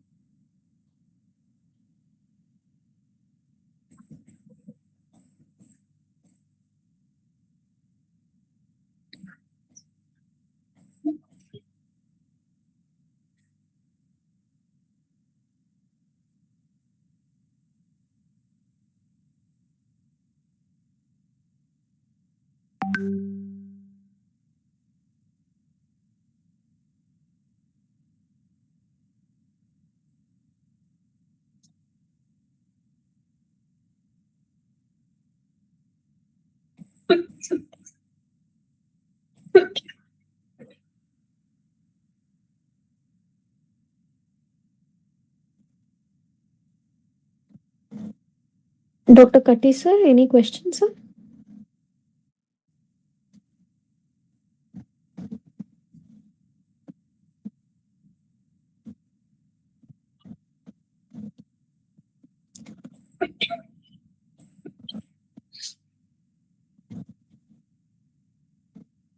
Okay, we'll move on to the next participant. Dr. Shikha Saini. Yes, ma'am. Please keep your video on.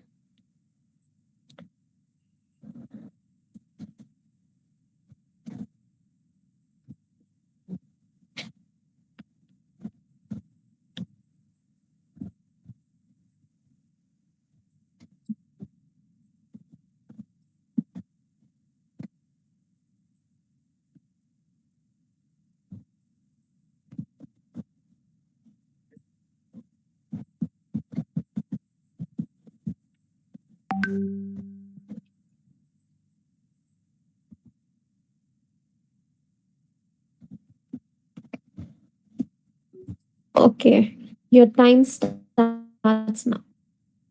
Good evening, everyone. Myself, Dr. Shikha Saini, first year PG, Department of Prasuti Tantra and Sri Rog from College KLE Ayurveda Mahavidyalaya, Karnataka.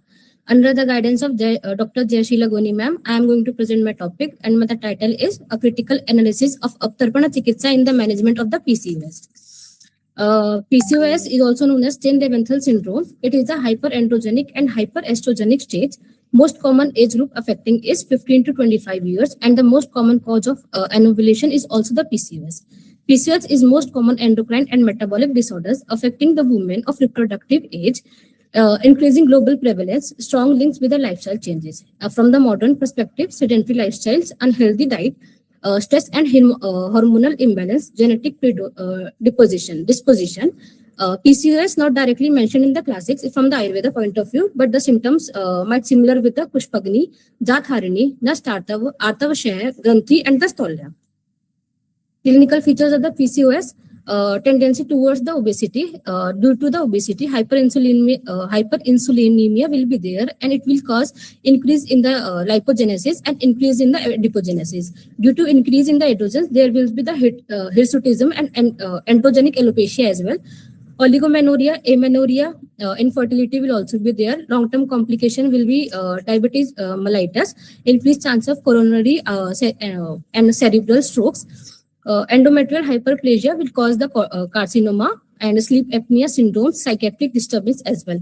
Diagnosis in Roterman criteria, there are three criteria present here: menstrual dysfunction, clinical and biochemical evidence of increased androgens in USG, size of follicle is 2 to 9 mm, and the number of follicles is 2 to 9 is more than 12, and volume of ovary is 10 cc. If 2 out of 3 is present, then diagnosis is confirmed. Samprakti ghatakaha, kafaha, menadosha, vata, especially apan vata, pitta sometimes involved, dushe, ras, rakt, med, and artava, shrotas, artava, shrotas, rashva, shrotas, medova, shrotas, agni, manda, agni, udbhavastan, amashya, vyaktastan is garbhashya, rog marg, abhyantara, vyadi, swabhavis, circadian, yape. Samprapti, Nidana Sevana, Mandagni, which leads to the armor formation. Further, will kapha and may the increase, so to afroda, upon by dysfunction and leads to the Artava Dusti.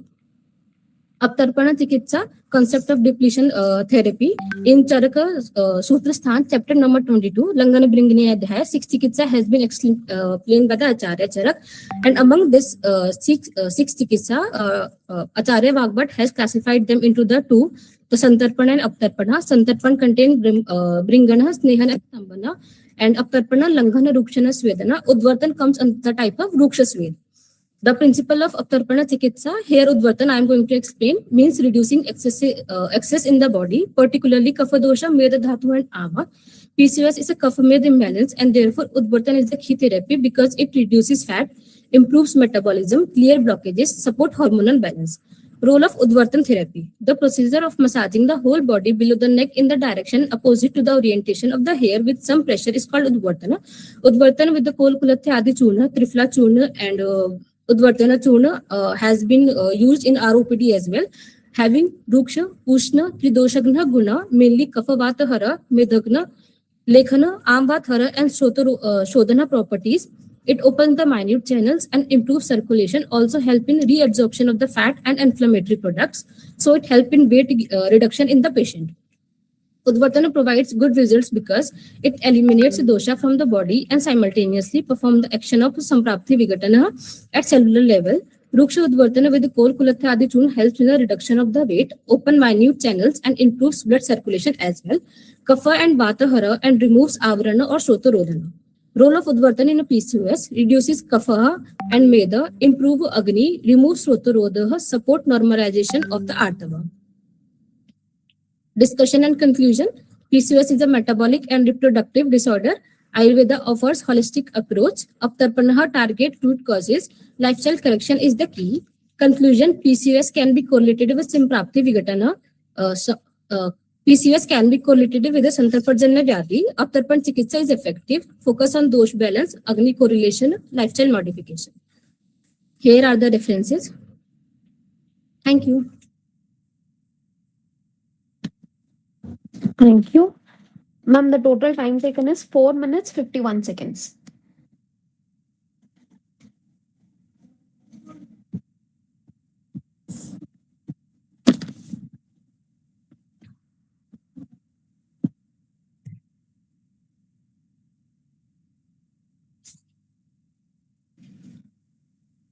Dr. Shreyas Saini, Yes, sir.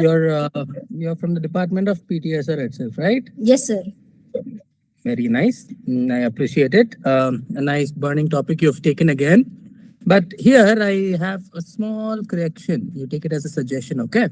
Okay, sir. So what are the correlations which you have taken? Because we don't find this in classical text. What have you considered here? Sir. Next slide. Pushpagni, Jatharini, Nastatav, Shayartav. I guess you would have studied in your BAMS that Pushpagni and Jatharini are same or different?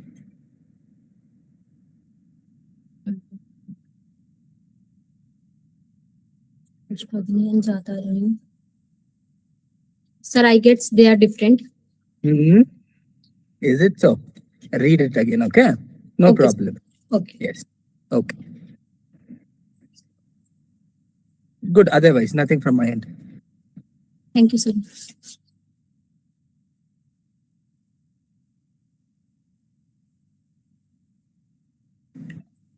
Congratulations, Dr. Shikha. Thank you, ma'am.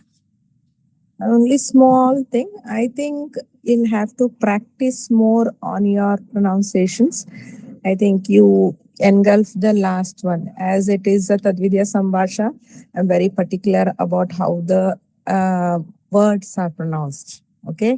You'll have to really work more on how you pronounce the words. Yes. Okay, ma'am. Okay. Thank you. Thank you, ma'am.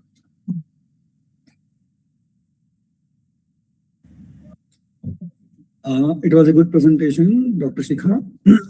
Thank you, sir. The perspective when you make a integration of Ayurvedic Samprapti with modern perspective. So you have to make an interpretation of Ayurvedic Santarpanotha Nidana Samprapti. That is Santarpanotha PCOD or PCOS with Santarpanotha Ayurvedic Samprapti. You have to make a integration of both the things, and you have to give one, how you have given PCOS as one diagnosis in modern medicine. Similarly, you have to give one diagnosis from Ayurvedic perspective. Okay.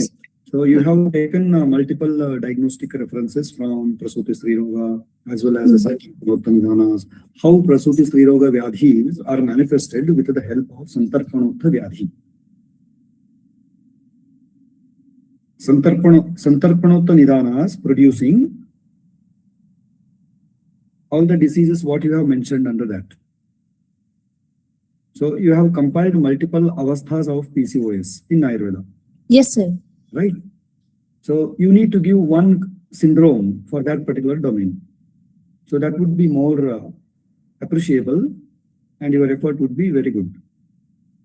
Sir, hair and syndrome is also mentioned here and it is also a metabolic disorder in which the patient used to gain more weight in the PCOS.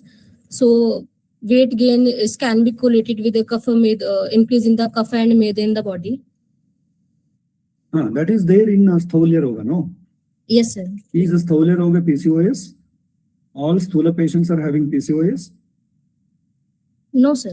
No. Then in what avastha you are going to compare PCOS with the Sthaulya? And how the Samprapti differs in Sthula patients? That is what is expected. Okay, sir, I read. So yes, sir. At what level we can differentiate between Sthula patient with Sthula along with PCOS? Okay, sir. Not all the patients of Krishna, not all the patients of Sthula are having PCOS. Yes, sir. So that is what is you could have explained it. That would be more new domain which you can explore. Okay, sir. So coming to the Samprapti Ghatakas, many things you have mentioned Apanavayu. Is Apanavata is directly related to Artava formation?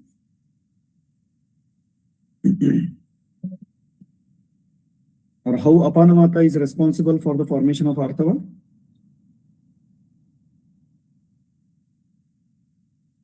Sir, in PCOS, please continue. Sir, in PCOS, the patient might complain with the amenorrhea. It might be from the 2 months or 3 months. So Artav share will also be there. Scantimensis patient may also complain. The Artav share will lead to the Vata Prakopa. So the Vata Prakopa. Okay, that is there. When Artava Dushti is taking place, it is a syndrome, no metabolic syndrome. Yes, sir. It is Santarpanotha Vyadhi. For Santarpanotha Vyadhi, Apanavata Dushti is observed or some other objective, some other Vata doshas are involved. Sir, I will study this. So all the metabolic disorders are arising because of involvement of Apanavata? No, sir. So PCOS is not because of Apanavayu. So if your objective is regulating the menstrual cycle, and if you are prescribing only Rajapravartini, so that is not possible because Rajapravartana takes place in the last phase of the menstrual cycle, not on the first, second, and third week.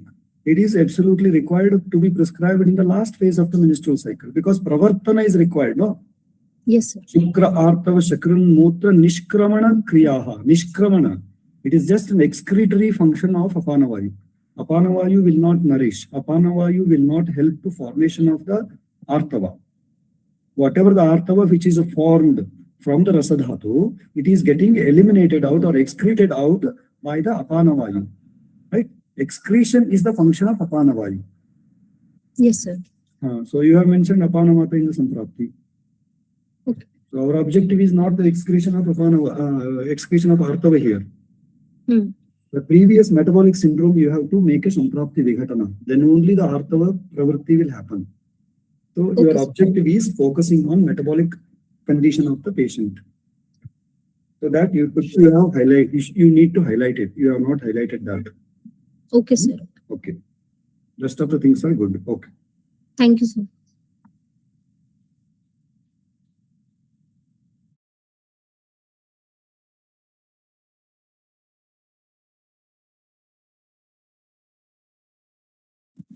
Thank you, sir. Our next participant is Dr. Pallavi. Are you?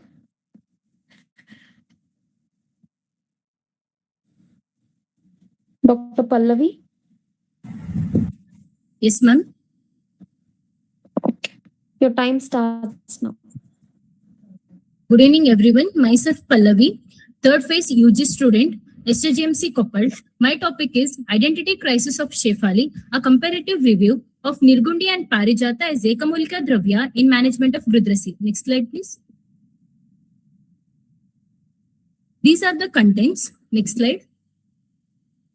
Coming to the concept, sciatica is a pain, numbness, tingling sensation that travels through the sciatic nerve. The prevalence rate goes as 13 to 40% globally, and in India it is 10 to 40%. The age group mainly suffering are 30 to 60 years. Grudrasi, as we know, it is one of the Vataja and Anatmaja Vyadhi. Grudrasi is derived from the word Grudra, which means vulture. And there is a specific krama here, that is Pik Purva Kati Prushta. Ura Janu Janga Pada Kramat. In Vataja it is Stamba, Ruk and Toda. In Vatakafaja it is Tandra, Gaurava and Aruchi. Here are the aggravating factors which influence the aggravation of sciatica. Research gap goes as limitation of contemporary understanding. Now putting our idea, that is research idea, coming to Ekamulika Prayoga in Grudrasi, that is Shefali. Next slide, ma'am. These are the objectives of the study and these are the materials and methods used. Next slide. Now we have a direct reference in Shodala Niguntu 4th chapter, Shefali Grudrasi Hara. As we have taken the Dravya Shefali, it has been Sandidhata Dravya. It has been synonymous for two major Dravya, that is Nirgundi and Parijata. Here are the synonyms enlisted. Next slide, please. Coming to understand the tools to understand Dravya identification. First identification Dravya in Charaka Sutra, first chapter goes as Nama Rupa Guna Karma, and second methodology is Prabhava of the Dravya in Charaka Sutra 26th chapter, that is Dravya Prabhava, Guna Prabhava and Dravya Guna Prabhava. The third methodology, which is very important for Ayurveda, is Tantra Yukti. By understanding Vyakya Yojana, Artha Yojana, Shastra Prabodhana and Shastra Prakasha, we can understand the identification of Dravya. Next slide, please. Now, let us see the properties of Shefali. Shefali Katu Tikta Ushna Ruksha Vata Kshamaha. It is taken from Raja Niguntu 4th chapter. Now, let us understand the properties of Nirgundi and Parijata. Nirgundi is Katu Tikta Kashaya Rasa, Lagu Ruksha Guna, Katu Vipaka and Ushna Virya. Where Parijata is only Tikta Rasa, Lagu Ruksha Guna, Katu Vipaka and Ushna Virya. Where Nirgundi is Shulahara, Shotahara and Sandhivatagna. Next slide, please. By understanding Vyadhi Vyadita Dravya, Dravya can be mainly identified by Nama Rupa Guna Karma. In the same way, Vyadhi and Vyadita has few parameters to understand. Coming to understanding the Grudrasi, by Samprapti, Grudrasi is mainly a Vata Janya Vyadhi, where there will be a Vata Prakopa in Kati region, which affects the Snayu and Kandara. For this, the Dravya needed are Vatahara, Shulahara and Shotahara. The Roga Marga and Shrotas involved is Madhyama Roga Marga involving Asti and Majja Snayu. Properties of Dravya suitable for Grudrasi are Vata Kafahara Dravyas, Katu Tiktarasa Dravyas and Ushna Virya Dravyas. Next slide, please.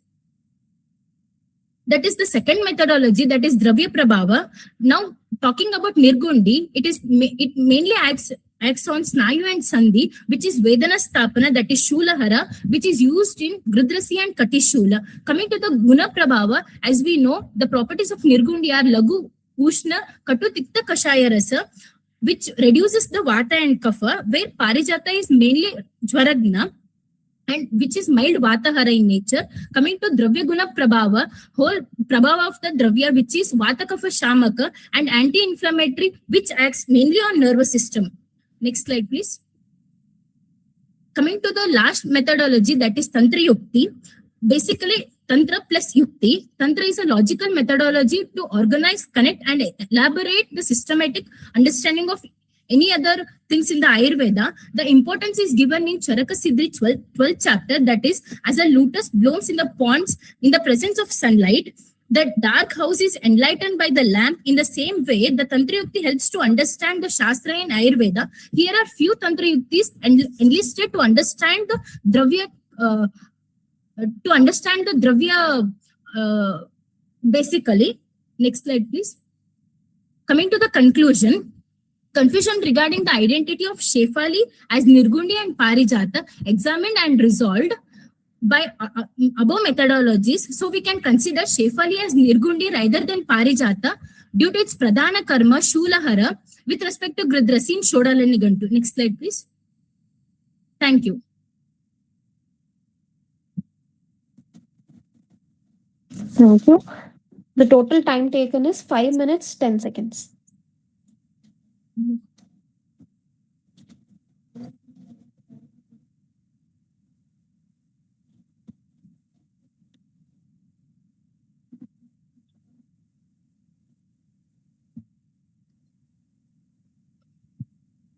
Okay, Pallavi, Rima, congratulations. I'm very impressed with the conceptual presentation, the selection of the topic, the way you have presented, the way you have, even delivered that. Now let's check on the, depth of the knowledge.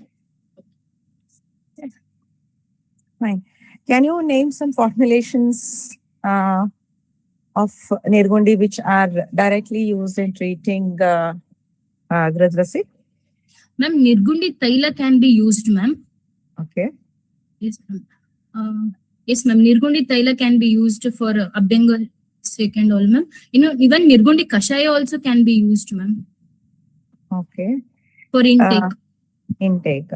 So, when coming to the types of Grudrasi, in which type of Grudrasi you are going to, use Nirgundi Taila, and in which Nirgundi Kashaya?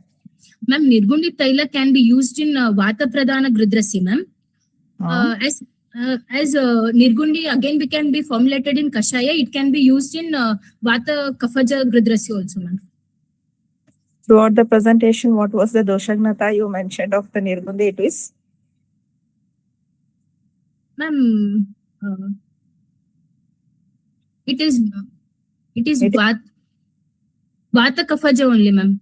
It can be used in both. It's a simple answer. Why there should be so much of confusion? Yes, ma'am. This is what I wanted to check. Yes, ma'am. You present, okay? Whatever you present, you have to be physically, mentally, emotionally, and practically be present in what you're saying. Yes, ma'am. Okay. But it is a good effort being a third year BMS scholar. Okay, congratulations. Thank you, ma'am.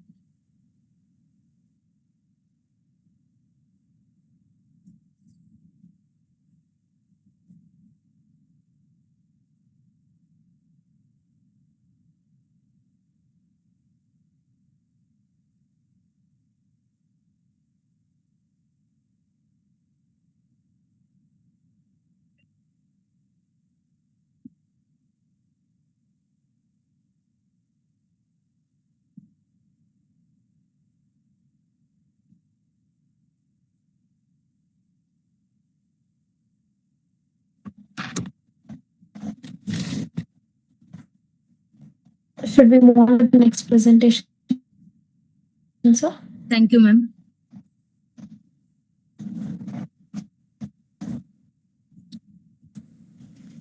Yes, please. Our Nothing next from presenter. Okay, sir. Okay, sir.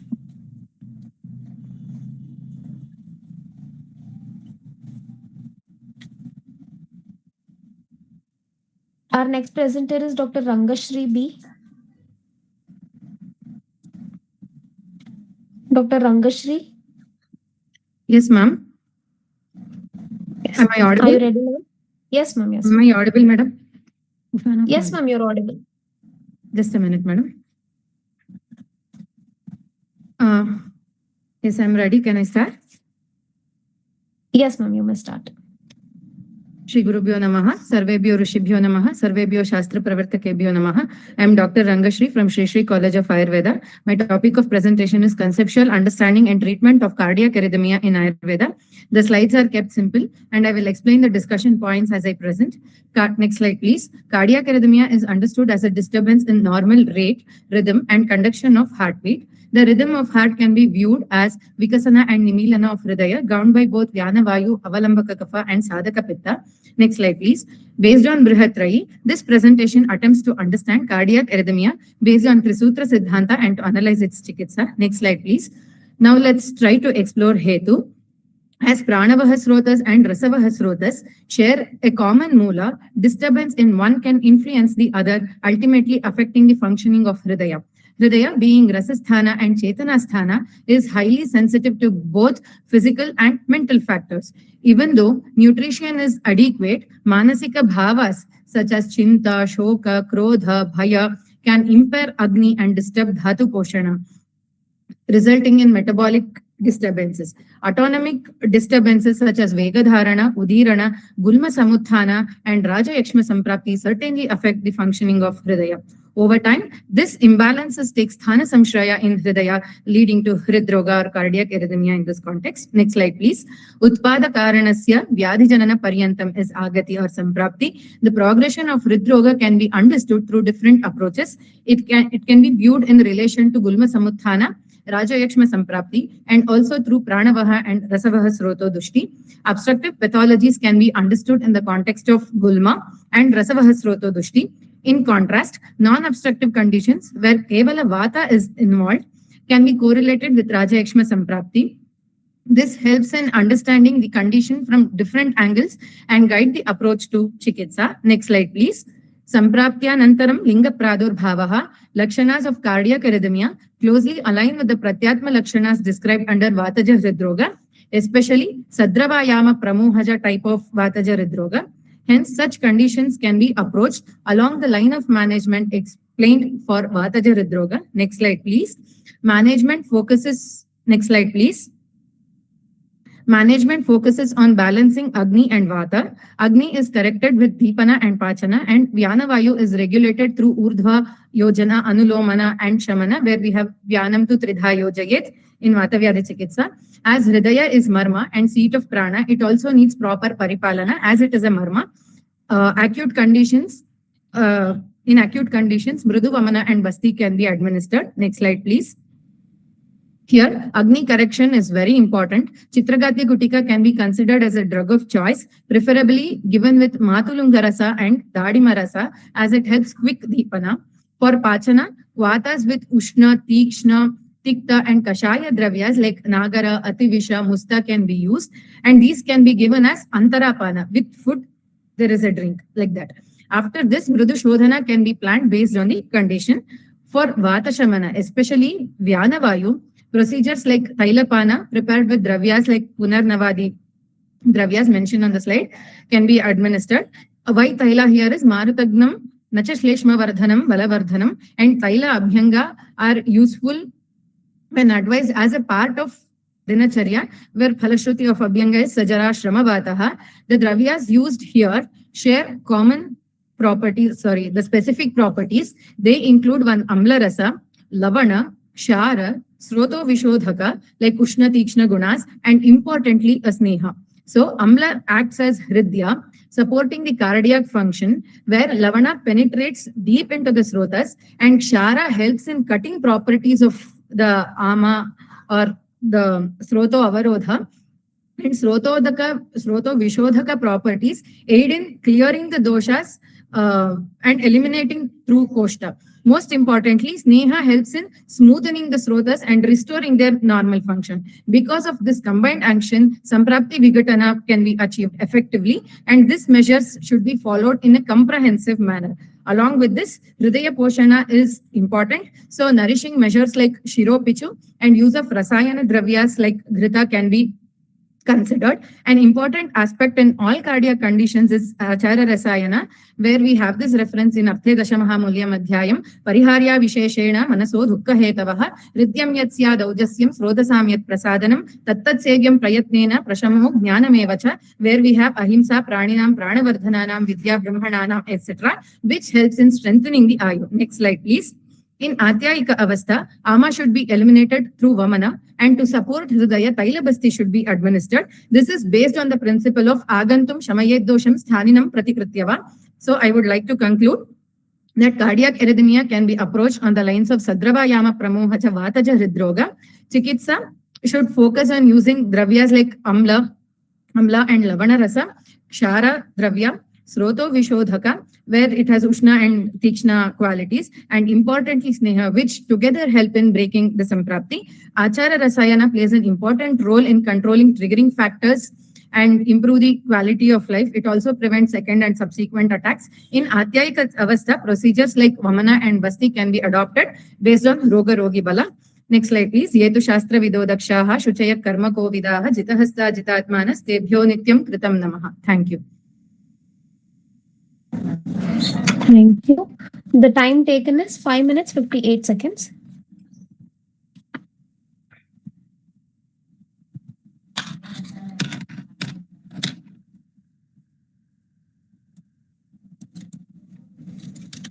Yes. Hi, Dr. Rangashri. Very nice to see you after a very long time. Yes, sir. From this side also. Thank you. Yes. One suggestion. Please take this. I know how potential you are. I've personally known you. But here as a judge, I would also like to recommend you, as you're in your second year, try to, present some single case report at least. Because we know we are very, very, very sound enough in our concepts. Nobody can beat us. But when we show a single case report or a small case series of 2 or 3 arrhythmia, simple things, what you could do, you can document that. I'm sure you would have documented some other cases. You could have presented. Yes, please. Yes, sir. Actually, there was a case which I treated before COVID without understanding that as, like cardiac, going with that, report as cardiac arrhythmia. She was a police constable who was 47 years old. And that was purely she had no proper food, who doesn't have proper food, who doesn't have proper sleep patterns. So that was treated on base of this line, and almost I got result within 1 month. But unfortunately, I couldn't document it, but I still have my handwritten notes for that case. So since this is a good platform, I don't want to present it in that vague manner, but I have learned so much about Rdrva based on that case only. Very nice. I appreciate. See, this you could have documented and presented this. No problem. It would have been appreciated. Anyways, nice effort. Lot more to go. Very nice. Keep it up. Thank you, sir. Yeah, Dr. Rangashri, we Yes, could ma'am. make out at the level of confidence and the depth of the knowledge you have through your the way you delivered the topic, as rightly stated by sir. So practically, how would you apply this Sadhya Bhavana, all these procedures in a case of arrhythmia is very important. Saying is quite easy when it comes to practical aspects. Okay, there are Yes, very madam. difficult challenges where you'll have to take in confidence the patient and the attenders and the procedure, how you are going to. So, and you'll have to make slight modifications also while doing such procedures. You cannot follow the classical methods being said. Yes, do you agree? So, it's better whatever you have said, if you put it into practice and present it, it would be it will add more colors to their presentations. But it was Thank you. really a good presentation. Congratulations on that. Thank you, ma'am.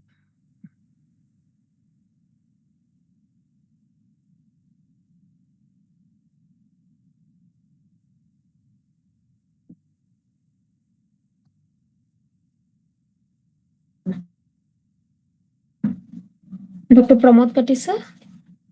Any questions for the participant?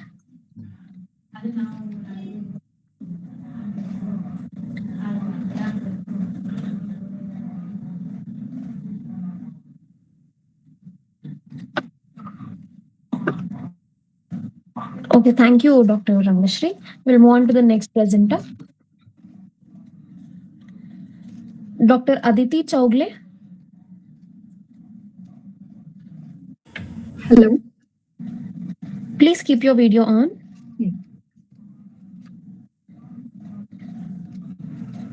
Am I visible? No, you're not actually. Yeah, now you're visible. Okay. Thank you. Are you ready? Yeah. Yeah, your time starts now. Good evening, all. Good evening, all. My name is Aditi, Dr. Aditi from Department of Sciatica from SJGAMC College, Bangalore. My topic, this is not my PPT. Some Dr. Nirmala's PPT it is. I was just checking that. Sorry for the inconvenience. Just give us a couple of minutes. Yeah, no problem.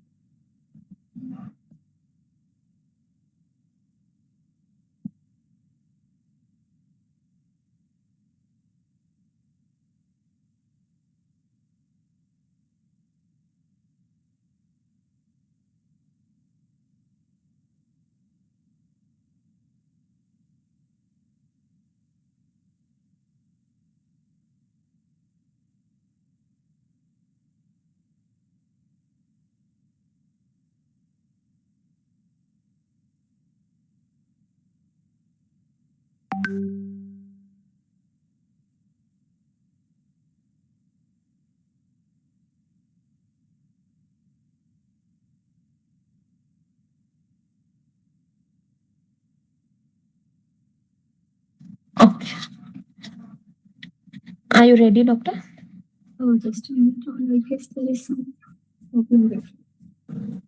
Is this your PPT? Yeah. Right. Yeah. Good Your evening, all. time. Oh, sorry.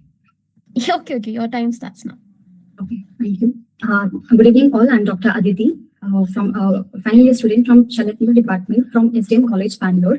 My title is Application of Sashti Upakrama in the Management of Madhumeha Janya Dushtavrana, which is a case report, guided by Dr. Monisha and Dr. Shankar. Next slide. Coming to the introduction, as we all know, diabetic foot ulcer is a more serious and major complication of diabetes mellitus, which affects around 15 to 25% of diabetics in lifetime. This is one of the most leading cause of non-traumatic amputation, and the pathology are multifactorial such as neuropathy, ischemia, and infection. Here in Ayurveda, we can compare or correlate with that of Madhumeha Janya Dushtavrana, which has a pathology that involves Rakta Dushti, Dhatukshaya, and Tridosha Dushti, and the Lakshanas can be seen like Vrana, Atisrava, Shofa, and Vivarnata. Here, diabetic foot ulcer is not just a vrana, no, it is not just a wound, but it is a complex pathology which requires comprehensive treatment. So coming to the case details, here I present a 72 years old male who is a known case of type 2 diabetes mellitus with poor glycemic control. He was already taking like anti-diabetic medicines, but still it was uncontrolled. And his complaints were a small break in the skin over the left great toe since 1 week, and that rapidly progressed over the 7 days. It was also associated with pain, discharge, swelling of the foot it progressed since past 2 days. He was also a known history of ischemic heart disease. Next slide. Coming to the Shakriya Kala, concept of Shakriya Kala, as we all know, in Sajja Sthana, there is accumulation of dosha, and in Madhumeha, we know that it is mainly because of kapha and meda. So here, there is no clinical evidence or there is no formation of ulcerate. Next, coming to the Prakopa Avastha, there is aggravation of doshas because of uncontrolled diabetes mellitus and progressive metabolic imbalance. There is increased clearata and impaired tissue metabolism. So here what happens is there is a worsening of the internal pathology, but there is still no formation of ulcer. Next, coming to the Prasara Avastha, that is the spread of the initiated doshas with the help of Rakta. So it could be because of trauma or because of the poor circulation. Next, coming to the sthana samshaya, where the vitiated doshas gets accumulated in the Kavaiguna sthana. Here it is the foot region. And coming to the Vetsutthana, where we can clinically the ulcer is evident, and along with that we can see Srava, Shopa, and Vivarnata. Next, coming to the Bheda Avastha, so here it is the Vrana, it turns to the Dushta Vrana because it exceeds more than 7 days. And along with other complications can be seen like necrosis or Puyasrava. Next slide. So coming to the Samprakti, also we know that in disease, it begins with a Nidhana. Mainly it is because of uncontrolled diabetes mellitus or sedentary lifestyle or because of the improper diet. So all these factors will lead to dosha imbalance and metabolic derangement. Then so because of all this, there is Tridosha Dushti, along with that the Rasa and Rakta Dushti involvement is also there. But because of persistent vitiation of doshas, there is also vitiation of a Mamsadhatu Dushti. Now here the vitiated doshas, what happens is it gets its sthana samshaya in Kavayagumya sthana, which is the foot region here. And then later we can see that the other Purva Rupas like Shofadi Rupas, like along with that Vedana and all. And further it leads to loss of tissue integrity along with the Puya formation and the Dushtavrana. Formation of Dushtavrana. Coming to the clinical findings and investigations. The site is plantar aspect of the left great toe extended to the first web space. So here the size of the wound was 5 into 2.3 into 3 centimeter. The shape was irregular. There were 2 sinus tracts, one to the left side of the great toe on the plantar region at around 3 to 4 centimeter, and on the right side it was around 1.5 centimeter. Then the edges were irregular, undermined, margins were ill-defined. The floor was covered with slough and purulent discharge, and the discharge was moderate to copious and purulent discharge along with a foul smell. So the surrounding skin was erythematous, edematous, and hyperpigmentation. Coming to the blood investigations, the FBS was 382 milligram per deciliter, PPBS was 596 milligram per deciliter, HbA1c was 10.5%, and TLC was 12,970 cells per cubic milliliter. Then coming to the pus culture, which showed that there was presence of Klebsiella pneumoniae, and the Doppler revealed peripheral vascular compromise, where we could see that right popliteal tibial artery and the right dorsal pedis artery had monophasic flow, and the left posterior tibial artery and the left dorsal pedis artery showed the biphasic flow. So altogether, we could classify it in the Wagner grade 3. Next slide. So treatment plan was done on the basis of a Shodhana and Dropana Siddhanta, but along with that, other Sashtipakrama procedures can also be added. So on day 1, basically surgical debridement was done, followed by chemical debridement with betadine and hydrogen peroxide, followed by which from the next day we had done same chemical debridement but with the help of Shara Jala. The Shara Jala, it not only does the desloughing, but it completely removes the adherol debris, and it helps in formation of a good base for the granulation tissue to grow. And for that Ropana purpose, we used Tadvidya. So it was almost used for continuously used for 3 days, Kshara Jala. Later on, it was followed by Gomutra Jala Parisheka. So it had the same Lekhana, it had same properties like Chedana, Vedana, Lekhana properties. And along with that, it also had a Kshara property, the Gomutra Jala, but it was like Murudu Kshara property. Then Jatadi Taila was continuously used by the patient. Then coming to the oral medicines, we gave him Jamroshila 1 TID after food, tablet Prabhakaravati 1 TID after food, Mehabaya Kashaya 15 ml TID before food, Amrutotara Kashaya 15 ml before food for initial 10 days, and then Arjuna Kshirapaka 50 ml BD after food. So Prabhakaravati and Arjuna Kshirapaka was used because he was a known case of old ischemic heart disease. So what it does is it does Rakta Shodhaka, it acts as Rakta Vardhana, and it also gives that the Arjuna Kshirapaka, it also acts as nutritive value, it has nutritive value, which also helps in promotion of the granulation tissue because Kshira has been used there, and Jamrushila and Mehabaya Kashaya was used to improve the functioning of the metabolism of the pancreatitis and help in the diabetes. And Amrutotara Kashaya, it is not just the Jvaragna, it does not have this Jvaragna property, but it has anti-inflammatory properties, which means it is not just used in fever and all, but other conditions like inflammation, because the patient had Shota initially, and it also has a property of Dipana Pachana, which helps in removing the Shota Rodha because of Ama. So it does Ama Pachana, and it helps in circulation of the blood and helps in healing of the wound. Next slide. So this is the wound assessment which was done from day 1 till day 60. So you can see the way it was on like day 1, then it progressed to day 5. You could see the proper red granulation tissue, followed by which by day 30 there was complete healing on the plantar aspect, but there was a little left on the dorsal aspect. Then coming to the day 60, it was completely healed. You've already exceeded 3 minutes, so please wind up soon. Sure, sure. Next slide, please. So the assessment of wound was done on the basis of Bates Jensen wound assessment tool. So you can see the significant difference from with pain, size, depth, granulation tissue discharge, and peripheral tissue edema, as well as peripheral tissue induration. So we could see there significant difference from grade 5 to grade 1. Next slide.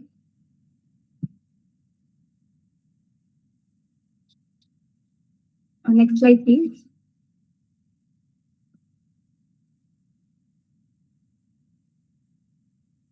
Coming to the discussion, so diabetic foot ulcer here, it results from poor glycemic control. Should I? You've already taken 9 minutes. Okay. Okay. The conclusion. So the case demonstrates that a diabetic foot ulcer can be effectively managed with Ayurvedic principles. So use of Ksharajala for Shodhana along with other appropriate measures resulted in reduction of infections, lung clearance, and healthy granulation tissue. So overall, Samprapti Vigatana was achieved. Thank you. Judges, time taken is 9 minutes 10 seconds.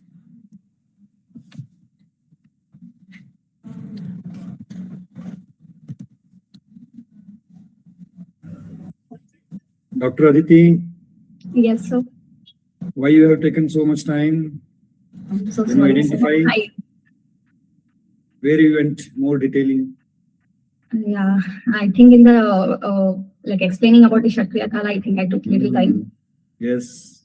So you could have presented the case, and with the help of the treatment, you could have explained the Samprapti Vigatana by giving the previous introduction and Samprapti what you have explained.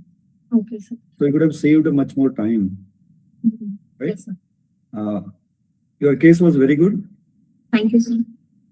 And whatever the follow-up you have made, there was a very good improvement in the wound management. Yes, sir. Thank And you, you have saved the foot of the patient. Yes, sir. So only one thing I would like to tell you. Yes, sir. Whenever you are presenting the cases, Yes, and you are showing the evidences in the form of photographs or the videos, Yes, sir. You need to have basic idea about medical photography, Okay. right? So with what angle and what areas you have shown before treatment, the same areas, the same angle, and the same places, or whatever the wound crust may be there, peripheries may be there, slough may be there, healing portions may be there. All those things should be shown step by step. So those areas, the distance with which you have taken the photography, the zoom with which you have made the photography, right? Yes. Aperture which you have used while you take the photographies, right? So all those things may matter very, very important when you show the result before and after treatment. Okay, sure. That is why you should develop an art of documenting the photographies. For that, you need to learn a little bit of using of the photographs, how to use mobile photography or with the DSLR cameras, everything. So that medical photography, there is a technical, so that whatever the photographs you have shown, that can be showed with more effective. Okay. Right? So Yes. rest of things were good, but when you were presenting the things, you could have also saved the time. Yes, sir. Right? Yes, sir. Thank you, sir.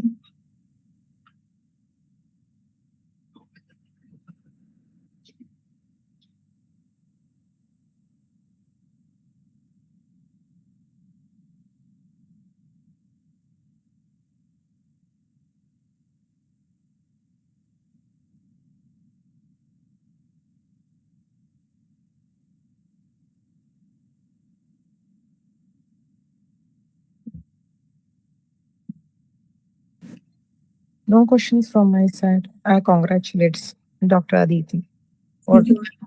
good presentation. It was good case. Thank you, ma'am.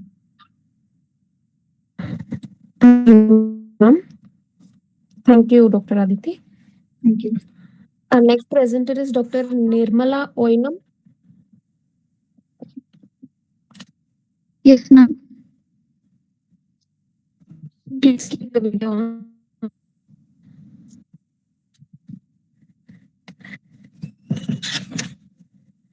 Okay. Am I visible, ma'am? Are you ready? Yes, you're visible. Are you ready, ma'am? Yes, ma'am. Okay, your time starts now. Very good evening to one and all. Myself, Dr. Nirmala, third year PG scholar from the Department of Kayachikitsa. Under the guidance of all the faculty members of my department, I would like to present with the topic Virechana Karma as a therapeutic approach in Vijayachika, chronic whipping eczema, a case report. Next slide, please. These are the contents of my presentation. Next slide.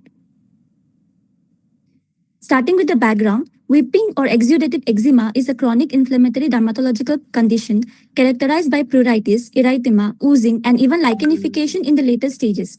Certain predisposing factors like allergens, irritants, dry weather, hormonal imbalance, psychological factors like stress, emotional disturbances flare up the intensity, leading to recurrent lesion impairing the quality of life. The clinical features closely resemble to Vichachika, a subtype of Shudra Kushta characterized by the predominance of Kapha dosha, along with imbalance of Tridosha and vitiation of Rasa, Rakta, and Mamsa Dhatu. It typically manifests lakshanas such as Kandu, Shava Pidaka, and Bahushrava. Next slide, please. Objective: to assess the clinical efficacy of Shodhana Chikitsa in the management of Vichachika. Next slide, please. Next slide. Methodology: case report.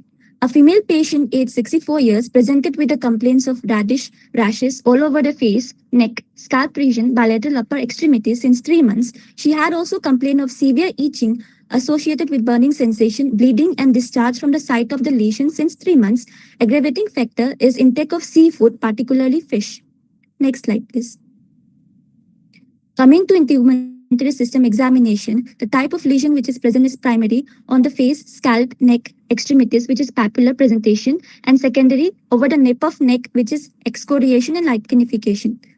Distribution over the forehead, scalp, and neck region, and bilateral upper flexor extremities. Color is reddish, number numerous, lichenification present over the nape of neck, excoriation present over the scalp, neck, upper limb.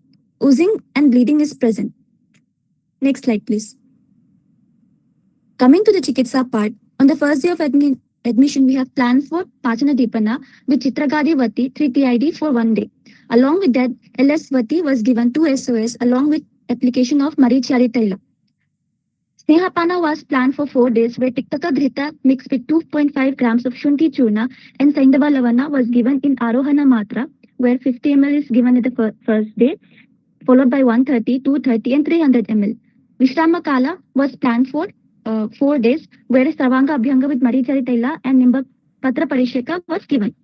Virechana Karma with Trivrit Lehya 60 grams along with 100 ml of Triphala Kashaya was given, where Vega of 17 times was observed. Samsadhana Krama for 5 days was planned. Next slide, please. Now, this is the result post Virechana Karma. Before Virechana, on the first day of Snehapana, we can observe that there is thickened lichenification, bleeding, and oozing from the site of lesion, where after Virechana Karma, the lesion has reduced and the bleeding and oozing has reduced. Next slide, please. Now, coming to the eczema area and severity index. Before treatment, it was found to be 8.4, which is moderate eczema, and after treatment, it is 2.6, which has reduced to mild. Next slide, please. Now, coming to the discussion, in this case, repeated exposure to Nidana, that is seafood, contributed to the recurrence of lesions. Tiktaka Grita for Snehapana helps in clear the Shoshana due to its Tikta Rasa Pradhana property. Marichari Taila exerts Kapha Vatahara property. Nimbapatra Parisheka exhibits Kushtakna, Kandukna, Raktakshodhaka properties, thereby reducing inflammation, pruritus, and exudation. Virechana Karma was selected considering the predominant Pitta and Rakta Dushti. The reduction in EASI score objectively supports the clinical improvement, indicating decreased severity and extent of lesions. Next slide, please. Now, coming to the conclusion, this case demonstrates that Shodhana Chikitsa, particularly Virechana Karma, is effective in the management of Vichachika. The therapy not only provided symptomatic relief but also addressed the underlying dosha imbalance and Agni dysfunction. The significant reduction in EASI score highlights the therapeutic potential of Ayurvedic interventions in chronic inflammatory skin disorders. Next slide, please. These are the references. Thank you. Thank you. The total time taken is 4 minutes 40 seconds. Okay, Nirmala, can you go to your first slide, please? Yes. Go to your introduction slide, your name slide. Your name, yes. Now read, whom are you guided by? Dr. Shailesh, sir. Yes, please mention your guide's name whenever you're presenting. Yes, We sir. know that the whole department will be there, but I didn't see that. I could not hear. Never omit Yes, that. sir. Yes, sir. Yep. Rest fine. Yes, sir.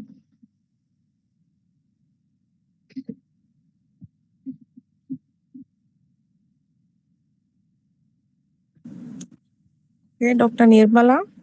Yes, ma'am. As it is a Bahudosha Avastha, so how many sittings of Virechana did you conduct in this patient? Ma'am, it was conducted in the month of January. So as of now, only one sitting has been done, ma'am. So after 4 months, we are planning for the next sitting, ma'am. After 4 months, what does the Yes, class says about Puna Shodhana and Kushta with respect to Virechana? Yes, ma'am. But as of now, as we have given Kramata Shodhana, after 1 month or 2 months, we can plan for Nitya Virechana, ma'am. What krama did you follow? Which Shodhana did you do before Virechana?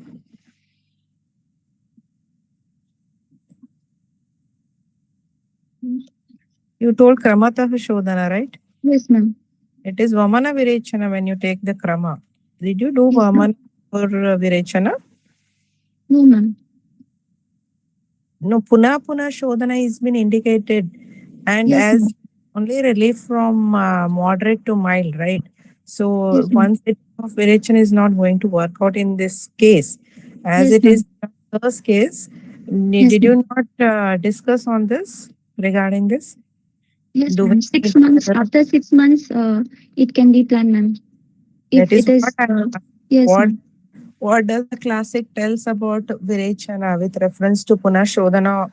When it has to be done? Why are you planning after 3 months? Once you say 3 months, once you say 6 months.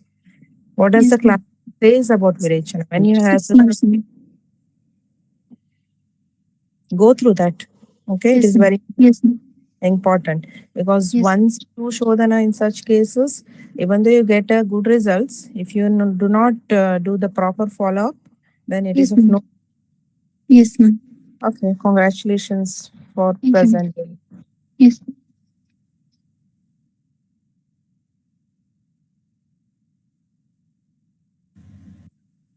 Dr. Nirmala, Yes, sir. can you show me the Amapachana slide?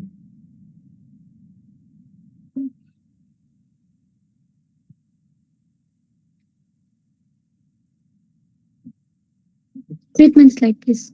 Treatment slide. What is Pachana Deepan over there?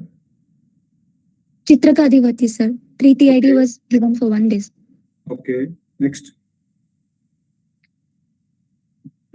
Next drug is Lagusuda Shekhara. Yes, sir. 2 SOS means? SOS dose, sir. SOS dose, sir. Why? Because the patient had presented with severe itching, sir. So we have kept it as an SOS medication. Why application of Marichadi Taila in Samavastha? Sir, Marichari Taila has Maricha, Haritala, Trivrit, Rakta Chandana, etc. drugs. And it is particularly indicated for Vichachika as well. And it is mentioned in Ashtanga Kayachikitsa Sthana, Kayachikitsa Sthana. So as the patient is presented with severe pain, severe itching, we have given because. What was your title? Virechana Karma, sir. No. What was the Vicharchika title? Prefix for Vicharchika. In bracket, what you have written? Chronic weeping eczema, sir. What it means? Weeping means? Weeping means exudative, sir. Exudative Discharge means- from the side. Okay, Vicharchika is of two types, no? Yes, sir. One is dry eczema, second one is weeping eczema. With eczema. Weeping eczema is of which dosha pradhana? Kapha pradhana, sir. Kapha pradhana. So what you have given? Application for amapachana. Which drug has to be given for amapachana in kapha dosha avastha? What is the drug of choice in sama kapha? Sir, that I'll refer, sir. You have made application, no? Marijadi Taila. Yes.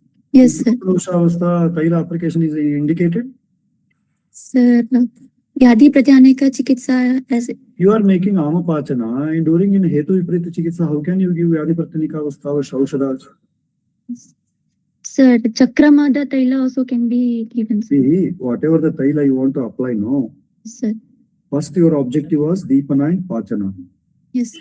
And that was your objective. That is a one-day treatment. Right? Yes, sir. Deepana Pachana cannot be fixed the number of days. Yes, sir. So till Agni gets Uddipana, Yes, till sir. dosha becomes Nirama. Yes, sir. That should be your objective. Yes, You sir. cannot give medicine for one day for Amapachana. Yes, sir. You have to observe. I'm not saying that in one day Amapachana will not happen. Yes, correct, sir. That too chronic weeping eczema, one day Amapachana will not happen. Right? Yes, sir. You have to look into that perspective also. So when you present the cases,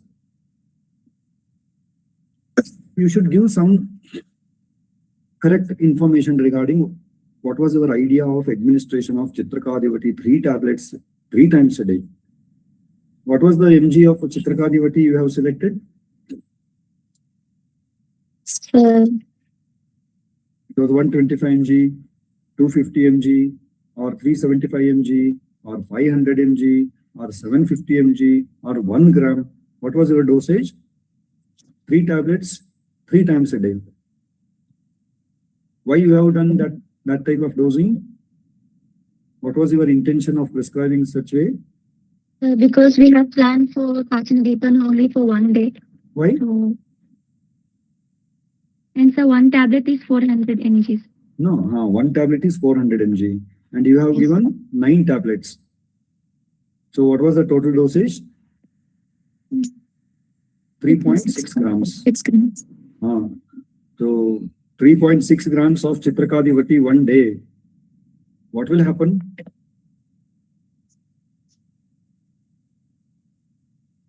So depending on the dosha avastha, till Nirama avastha has to be observed, you have to select the medicine according to its dosage. Yes, sir. You cannot prescribe a Amapachana drug to make Amapachana in one day. You cannot give overdosage. Yes, sir. That is a wrong practice. That produces Vaidyakrata Aparadha, iatrogenic causes. Yes, sir. Right? It comes under Yes. vigilance. You have to report the cases. And why you have mentioned Lagusuta Shekara Rasa? If there is any Amla Pitta Lakshana, by the administration of Chitrakadivati, Lagusutavati was kept SOS. If patient is getting itching, then you are going to apply Marichadi Taila. That is not acceptable. But you need to give some reasoning when you are making Amapachana and Deepana. So when there is a weeping eczema, you cannot go for application of Taila. That is not making Amapachana. Taila is not mentioned for Pachana Deepana. Right? Yes, sir. Pachana and Rukshanas are mentioned for Amapachana and doshas to be brought to Nirama Avastha.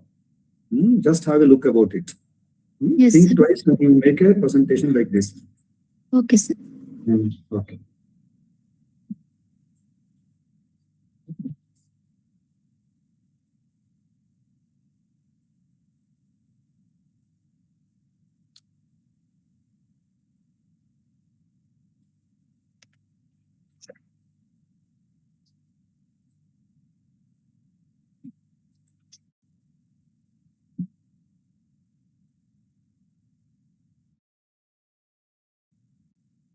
Thank you. So our next participant is Dr. Shweta Avasti.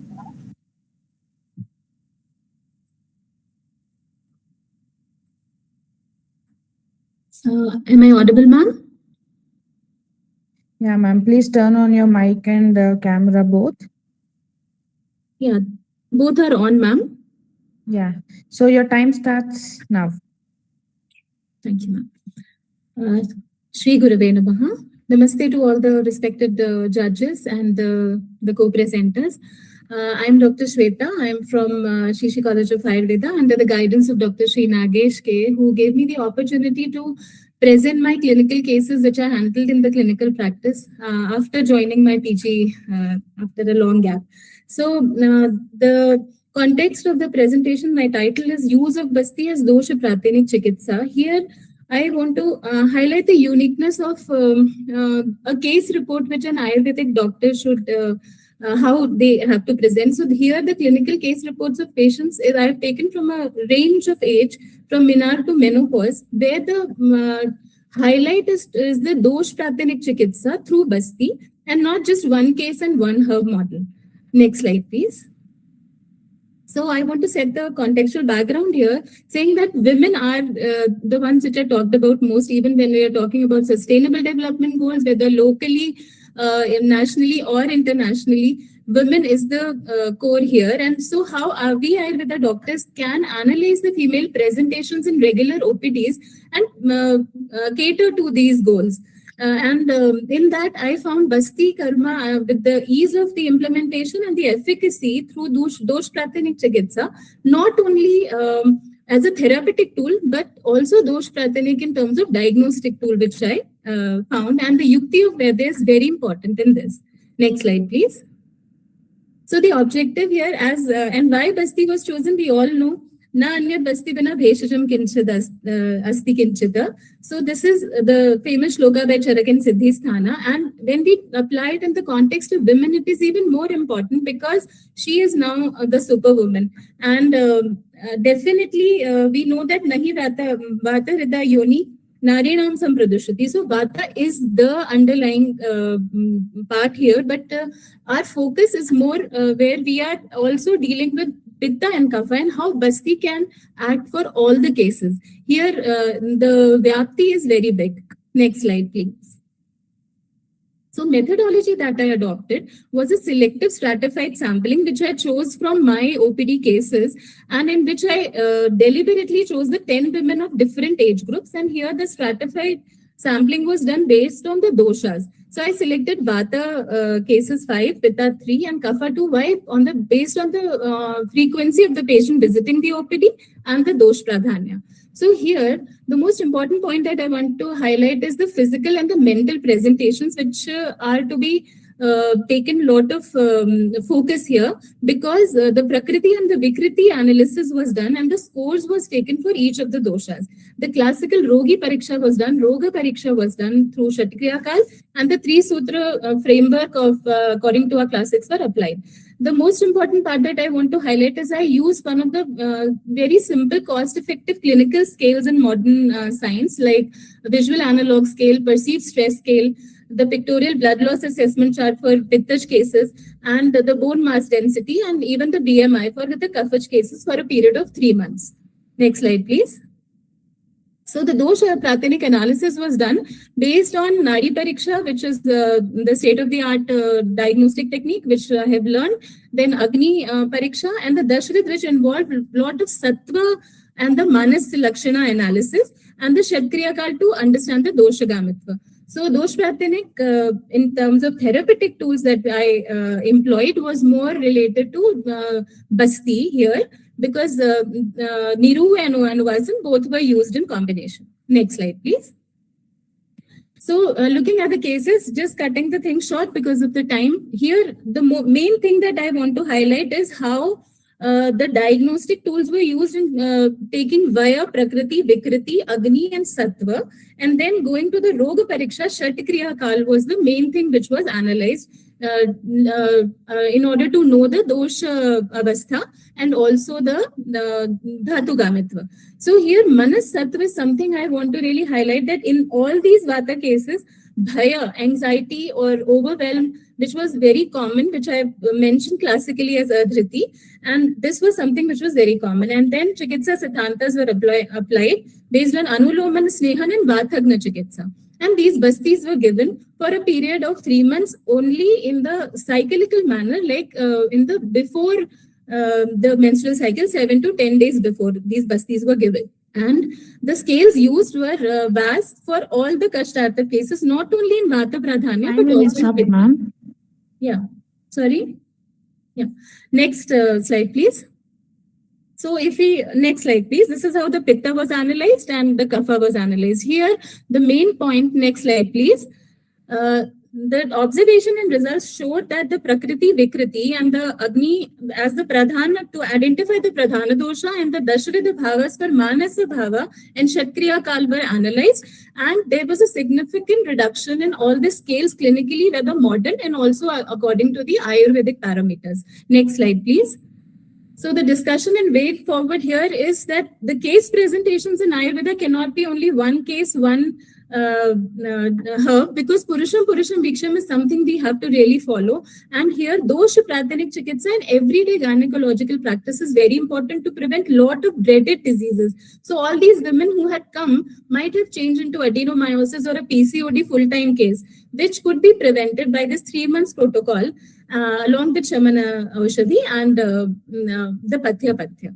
So it has a lot of potential. The practice-based evidence that I'm talking about for scientific validation on our fundamental principles is what I want to highlight through this case reports.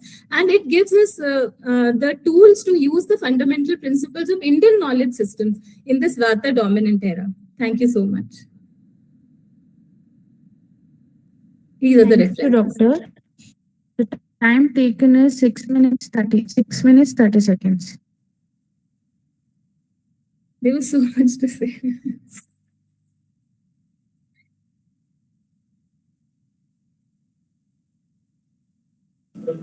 Okay, Dr. Shweta, very impressive. I really liked your confidence. My question here goes like, you have said that you have taken 10 subjects in your clinical practice from your experience, is it? Yes, in my own clinical practice, sir. So one thing which highlighted me as a Prasuti Tagnya, I am basically a gynecologist, is that you giving Basti in Garbhini. Yeah. Is it really indicated? Yeah, in the 9th month, sir, for Sukha Prasav we do give in the OPD. Where is it told, madam? 9th month, Basti? It is in the Charak. Sir, I have the reference for it. Sir, it is in the Kashyap Samhita. Basti with what? You have just mentioned Matra Basti. So I actually, sir, I have made 3 Bastis protocols according to Vata, Pitta and Kapha. So for Vata Garbhinis, if I see the Vata as predominant dosha, there I give more of a Matra Basti, which is plain Tila oil, or I just sit with little bit. But when I give it to Pitta Garbhini, I make sure that there is a little bit of Shatapushpa also. For Kapha, I just give Tila only, and in a very less quantity depending on how her Agni is. So this is a practice which I've been doing, sir. Did you consult any Prasuti Tagnya or any Prasuti Tagnya? Yes, my mentor is Dr. Madhura Kulkarni. She is from Maharashtra and she is a Prasuti Tagnya, Prasuti Tantra Tagnya. And for Garbha Sanskar, along with the Sukha Prasav, we do this protocol, sir. Okay, you please kindly research the drugs which you mentioned. Okay, I definitely require some research on that. And also, one recommendation is this course which you had mentioned. If you could make that more pictorial, okay, it would be more presentable for us to judge it. It would be much easier than just saying it. It would have been much better, I suppose. Sure, sir. Yes, take it as a suggestion. Thanks.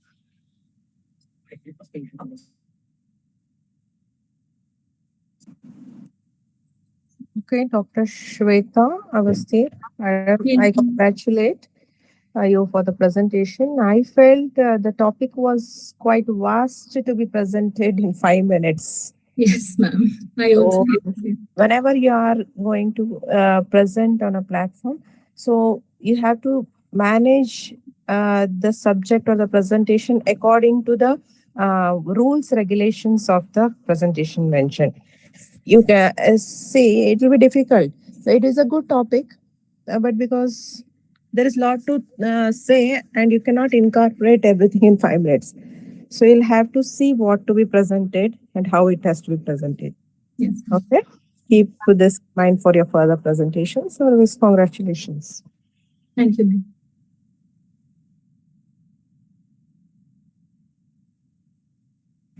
Nothing from my end. You can continue.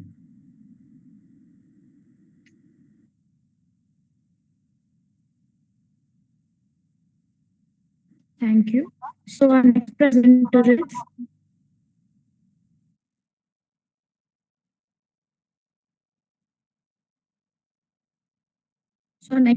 is Dr. Neetu M.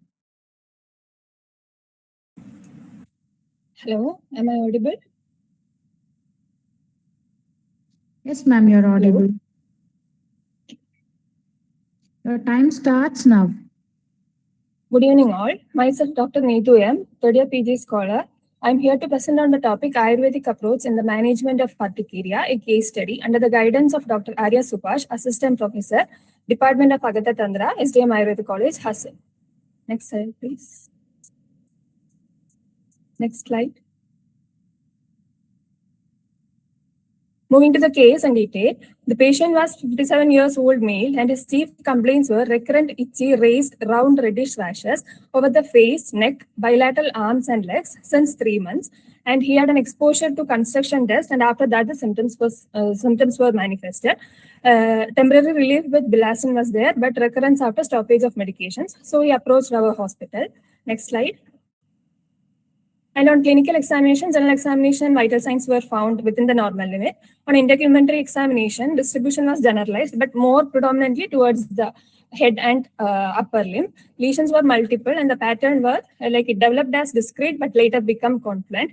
And dermatographism was found positive. On investigations, allergic test was found positive for dust mite, house dust, chili, pepper, curd, peanut, lentils, yeast. All other investigations were within the normal limit.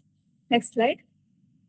Moving to the Ayurveda perspective, in Ayurveda, we usually correlate urticaria with Shita, Pitta, Udarda, Koda, and Utkoda. Here, in the present case, the patient was having Mandala, Kandu, Raga, Bahu, and the salient feature that is recurrent nature. In Ayurveda, it is Sanubandha. Sanubandha is the salient feature of Utkoda. Hence, the diagnosis taken here was Utkoda, and which is having a kapha predominant nature. Next slide. Keeping this in mind, the treatment given in IP level was, first 2 days was for Amapajana and Agni Dibana, Vilwadi Gudiga and Gandhaka Rasayana was given, followed by Snehapana with Panchatikta Gugulu Grida, dose starting from 30 ml, escalating to 220 ml. And later, during the Vishrama Kala, Sarvanga Abhyanga with Marijadi Taila, followed by Bhashvasveda was done. And the Vamana Karma was done as Shodhana procedure. During discharge, Vilwadi Gudiga, Guduchi capsule, Avipatigara Churna, and Marijadi Taila was given for external application. Diet advised were Mudgayusha, Khichdi, Ganji, and hot water. And lifestyle advices were given to avoid the allergens, avoid incompatible foods, and avoid stress and sudden temperature changes. Next slide. And in results, itching and reddish rashes were completely relieved. Outcome based on complete symptom relief was found in 10 days. No recurrence during the 15 days follow-up also, and could manage without dependence on Bilastin. Next slide. Moving to the discussion on the disease, urticaria is a common dermatological disorder affecting 15 to 20% of the individuals during their lifetime, and it is characterized by itchy raised wheals, pink to reddish lesion with pale center, and it is usually transient. Acute and chronic are its classification. Pathogenesis mainly involves mast cell activation and histamine release. Next slide. Antihistamines, corticosteroids, and biologic therapies are the usual standard treatments given, but the challenges are recurrence after discontinuation, long-term medication dependency, cost, and side effects. And therefore, alternatively, Ayurveda is being now explored by the patients. Next slide. In Ayurveda, as we already told, urticaria can be correlated with Shita, Pitta, Udarda, Koda, and Utkoda. In the present case, symptoms like Mandala, Kandu, Raga, Bahu, and Sanubandha was the features, and hence diagnosis was made as Utkoda. Here in this case, the diagnosis doesn't play much role. The treatment was planned based on dosha involvement, that is kapha dosha, and site of manifestation, mostly it was Rdrva, and chronic recurrent nature. Next slide. Moving to the yukti behind the interventions, here Vilyadi Gulga, which is having a fallosity in Ajirna. Based on that, it was used for Ramapajana purpose, and Gandhaka Rasayana, which is having Agni Dibana action, here it was used for Agni Dibana purpose. And as it was Kava predominant condition, here for Kava Shamana, as Tiktarasa is more indicated, here Panchatikta Gugulugrudha was used for Snehapana, also keeping in mind that its indication in Tokvigara and Kandukna property. Then Marijata Taila for Abhyanga because of its direct reference from Kushta, and Vashpasveda to mobilize the doshas from Shaga to Koshta for the elimination. And Shodhana, Vamana Karma was used. It was the best Shodhana therapy for the Kapha elimination. And Vilyadi Gulika and Avipatikara Churna was given as Shamana Ushadi for the Shesha Dosha Nirharana. And Guruchi was given for because of its Kushtahara and Rasayana action. Then Patyahara and Nidana Parivazana was also advised to maintain the dosha balance. The case was managed under the guidance of Dr. Chaitra H., the Professor, Department of Agata Tantra. Next slide. To conclude, Ayurveda management showed complete relief of symptoms within 10 days in this case of urticaria, no recurrence during 15-day follow-up, and this suggests that potential role of Ayurveda in managing recurrent urticaria, but further studies are required to validate these findings. Next, these are the references. Thank you. Thank you, doctor. The time taken is 5 minutes, 10 seconds.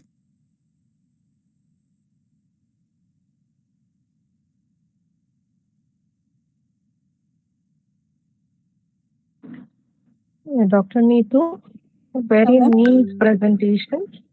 I'm happy with the contents you have included in the presentations. What are I had expected. Okay, you had said that it was a chronic recurrent urticaria. Can you tell me the history, how chronic it was and how recurrent it was? Because you have taken the follow-up period of only 15 days. Ma'am, it was 3 months history of the presentation. Why it was considered as chronic is that in classification of urticaria, it is told as more than 6 weeks is considered under chronic and less than that is considered as acute. So in that concept, I told it as chronic, not from the Ayurveda perspective. And the management for follow-up was it was recurrent. It was recurrent. You said. Like after getting exposure to this construction dust and all, he had an like it developed in him later. Like he ignored it first stage and all. It usually get relieved by itself. Later on, he had to depend on Bilasin for the cure. But it, when he avoided, it was again reappearing. As his sleep, everything got disturbed because of this. He approached us after 1.5 months. He approached us. And after 3 months, he approached us. And during the course of time, 10 days during the admission period, he was having the relief in the symptoms, like duration or recurrence was less. And during the 15 days follow-up period, he never had that urticarial lesions later. Then later, as he had on call, we got him, like he was having no lesions. But as he got a cure, later he didn't came for any follow-up. So we could follow only for 15 weeks. Okay. Okay.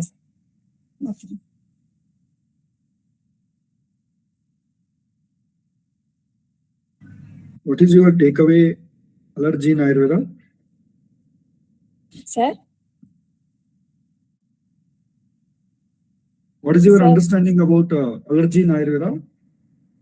Sir, it doesn't it depends on the symptoms, sir. According to me, I couldn't is equal to when the actually won't say based on the symptoms and the manifestations, the allergy, how we consider in Ayurveda varies. Like here, if it is in a skin manifestation, we can consider under Kushta.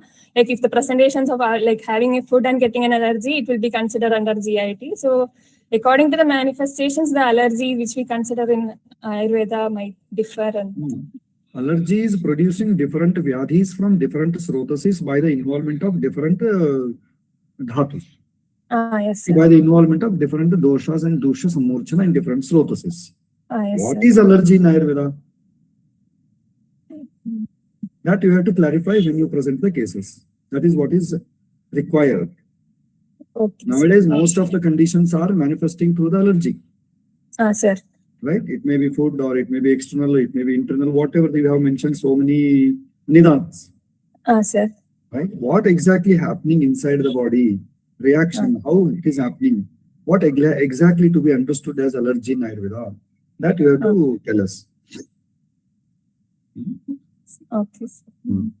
That is required when you make such cases presentations. Why you want to make allergy tests?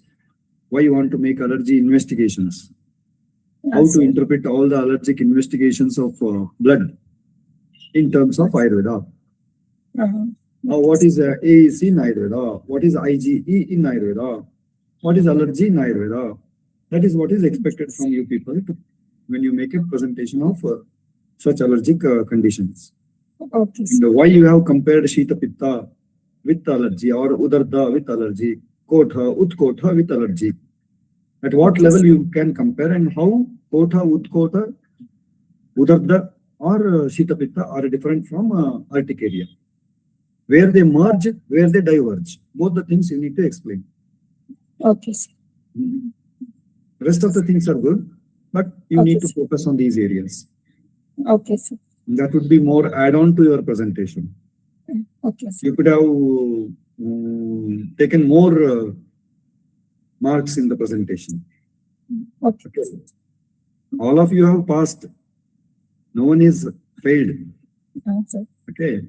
So when you want to score more than 80% or 90% of distinction, so these are the things which the area you need to focus.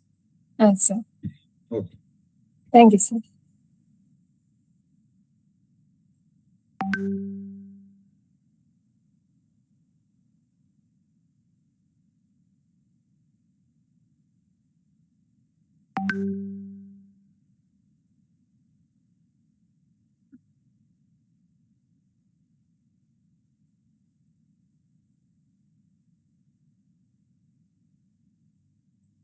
Thank you, doctor.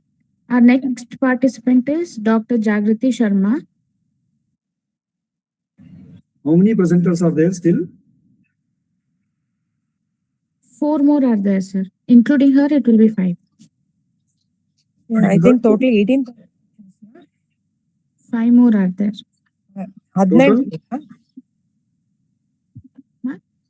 18 presentations ಅಲ್ವಾ ಈಗ 14ನೇದಿದು. ಹಾ ma'am. Okay. Jagriti Sharma. Am I audible, ma'am? Yeah, please turn on your Your time starts now. Okay, ma'am. Good evening to all dignitaries present here. My name is Jagriti Sharma. I'm a second Prof BMS student from KLE Sri BMK Ayurveda Mahavidyalaya. I'm guided by Dr. Advais sir. He's an associate professor at Department of Dravya Guna in KLE Sri BMK. And my title for today's presentation is Guduchi, Hepatoprotective Rasayana or a Hepatotoxic Herb, a critical review of classical and modern evidence. Next slide. We all know that Guduchi is commonly known as Amrita, or Guduchi is an important drug of Indian system of medicine and used in medicine since ages. Guduchi is a Sanskrit word which means that which protects our body from diseases.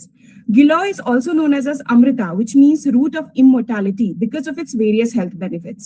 It's narrated that in a historical war between Rama and Ravana, several monkey warriors who supported Rama were killed.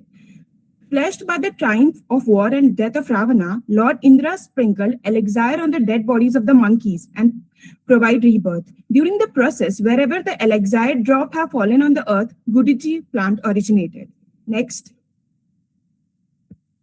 One of the best effects of Guduchi, we all know that, is hepatoprotective effect.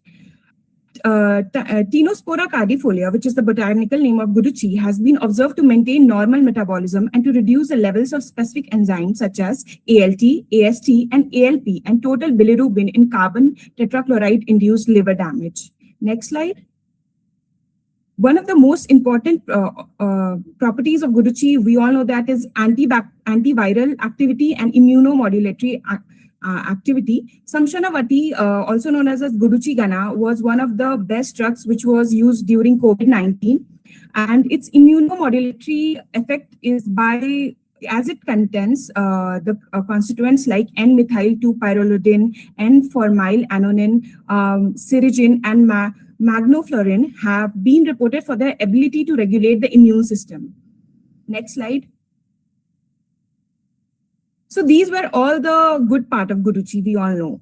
But right now, there's one doctor called as liver doc, if you are in the social media, you all know that he is the man behind deteriorating the name of Guruji. According to him, Giloy is one of the most dangerous Ayurvedic herbs for liver. He has presented a case in front of Times of India that 200 cases of Giloy-related liver injuries have been documented, according to him. Patients experience immune-mediated liver damage after consuming Giloy. Next slide. Now, what's my point of view on this? Blaming Guruji without isolating confounding factor is scientifically weak. Adulteration and misidentification issue is one of the most prominent issue in this. Many market samples labeled as Guruji are actually not Tinospora cardifolia, but Tinospora crispa. This plant looks similar, but has a proven toxicity effect on liver. Dose and self-medication problem. We all know that in Ayurveda how Matra and Kala is important, but the reported cases were that the patients have taken in high doses without any physician supervision and with improper extracts. Next slide. Ayurveda's text strongly supports liver benefits of Guruji in Charak Samhita, Guruji as Rasayana and Shushrut used in systematic disorder indicated in Jwara, Kamala, Tridosha balancing, and lack of standardization in study. No standard extract use, no phytochemical profiling was done, no dosage uniformity. Next slide. So this was one of the statement issued by the Ministry of Ayush at the time of COVID-19, which says that this advisory is being issued to confirm that Guruji is safe to use, but some similar looking plant like Tinospora crispa may be harmful. Guruji is a popularly known herb, familiar as Giloy, and is being used in therapeutics since long in Ayush system. Next slide. So at last, I want to conclude that Guruji is not hepatotoxic, but some people misuse its name, misidentify it, and misinterpret it, like Dr. Philip did. And when used correctly, Tinospora cardifolia stands not as a threat to the liver, but as its protector, validated by science, tradition, and clinical wisdom. Thank you. Thank you, ma'am. The time taken is 4 minutes, 37 seconds.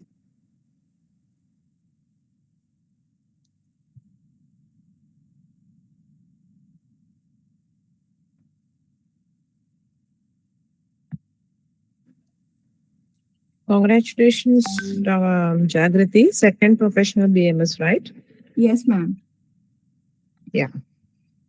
I congratulate for your courage on selecting the topic and presenting it, both to your guide and you. Good topic of selection.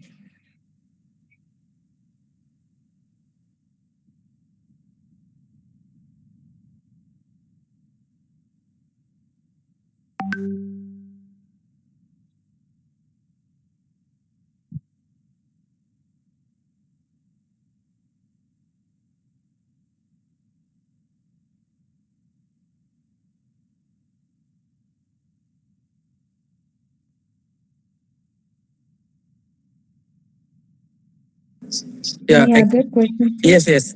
Excellent, Dr. Jagriti, Mrs. Jagriti. I appreciate your efforts. And, it is truly wonderful, like a second year professional student, having this much interest and, confidently presenting. Now, what I would recommend you is start documenting cases, and start, posting them on your handles, social media handles with evidence, so that some person like the person whom you mentioned, it might reach there and they can also say that, yes, Ayurveda is not baseless. It's something which is evidence-based since time immemorial. Okay. Yes. Very good. I appreciate it. Thank you, sir.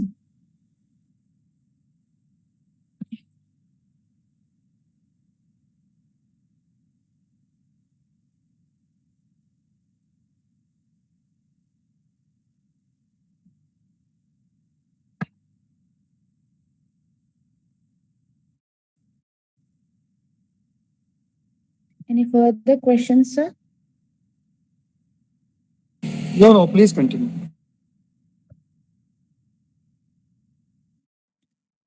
Thank you, ma'am. Our next participant is Dr. Rabia Basari Khadri.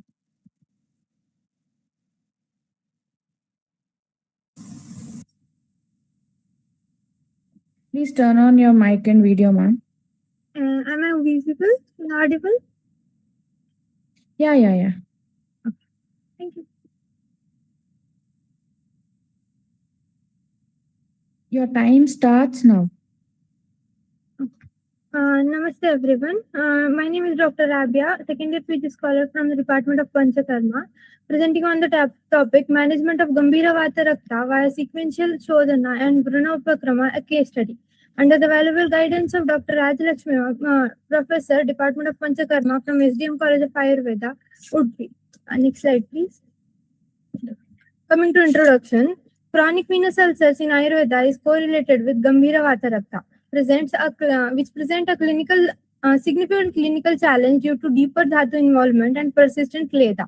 Samprapti involves Shrota avarodha caused by vitiation of Vata and Rakta, leading to deep-seated tissue damage. These ulcers are Chirakari and Yapya due to persistent kleda. Coming to objectives of the presentation, it is to demonstrate the efficacy of sequential Panchakarma approach in a recalcitrant case of Vata Rakta. Next slide, please. Coming to the case details, a 25-year-old male patient, laborer by occupation and a resident of Raichur came with a complaint of multiple recurrent ulcers on the left lower limb since 6 years, associated with severe itching and hyperpigmentation in bilateral lower limbs. Next slide, please. Coming to the history of present illness, there were no known comorbidities and he was apparently healthy 6 years ago. Gradually, he developed the blisters over the lateral aspect of the left lower limb, which worsens over time and converted to multiple non-healing ulcers, having slough. Next slide, please. Coming to the clinical findings, on inspection, the size of the ulcers were 4 to 6 centimeter and 2 by 2 centimeter multiple ulcers which were oval to elongated in shape. Site was over left lower limb, that is ankle and foot. Edges were well defined and erythematous. On palpation, tenderness was present. Floor was reddish, base was adherent, and depth was around 2 to 3 mm. Also, the venous Doppler confirmed the diagnosis with with the report suggesting of few superficial varicosities and incompetent perforators. Next slide, please. Coming to the treatment plan, in first course, Shodhana was planned as Rukshana as Nitya Virechana, in which Nimbamritadi Eranda Taila and Triplakvata was given for 5 days, followed by Virechana, Sneha Puraka Virechana, wherein Snehapana was given with Gugula Tiktaka Grita for 4 days, and Virechana was performed, which yielded 15 Vegas. After the Samsarjana Krama, Jalokavacharana was performed with 5 Jalokas, and approximately 210 ml of blood was collected.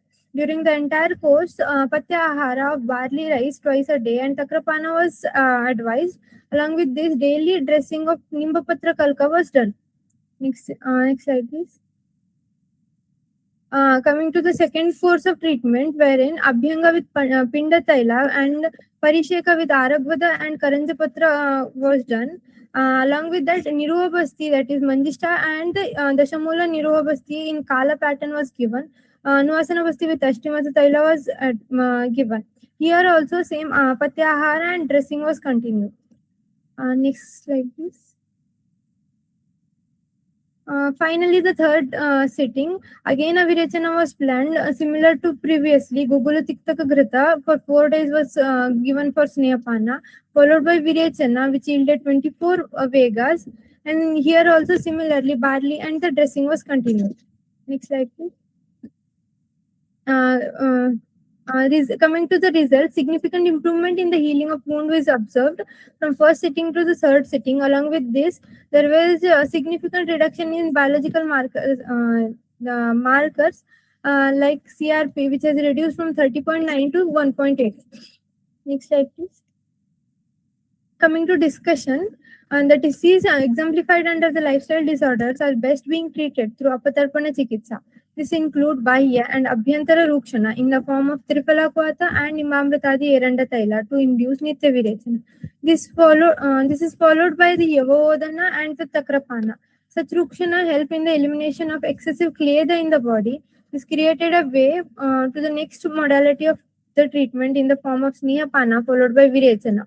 After the Sansarjana Karma, Jalokavacharna was performed and then second follow-up Nirvabhasti was administered. This entire treatment protocol has given a promising result in terms of complete healing of the ulcers with cicatrization. Coming to the conclusion, methodical approach towards the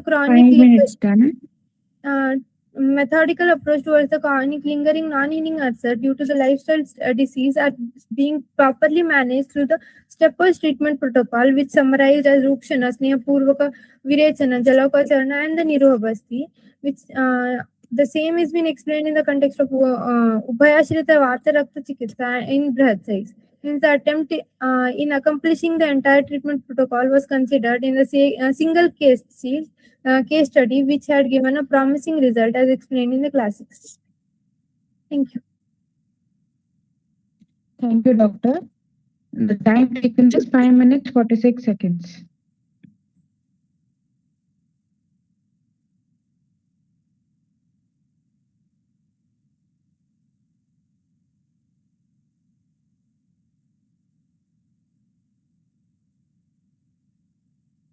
This session is open for questions.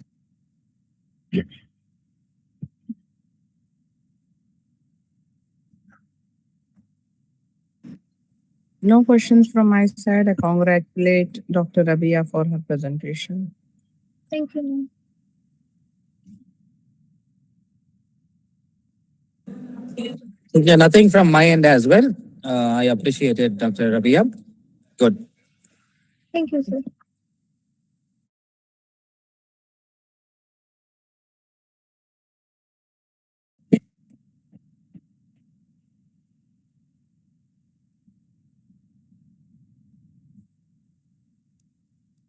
Okay, our next participant is Aishwarya Suresh Matti.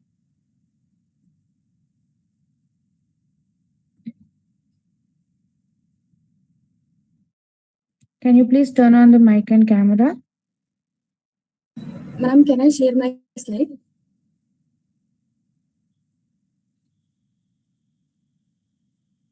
If you have not submitted to our team, you can do it.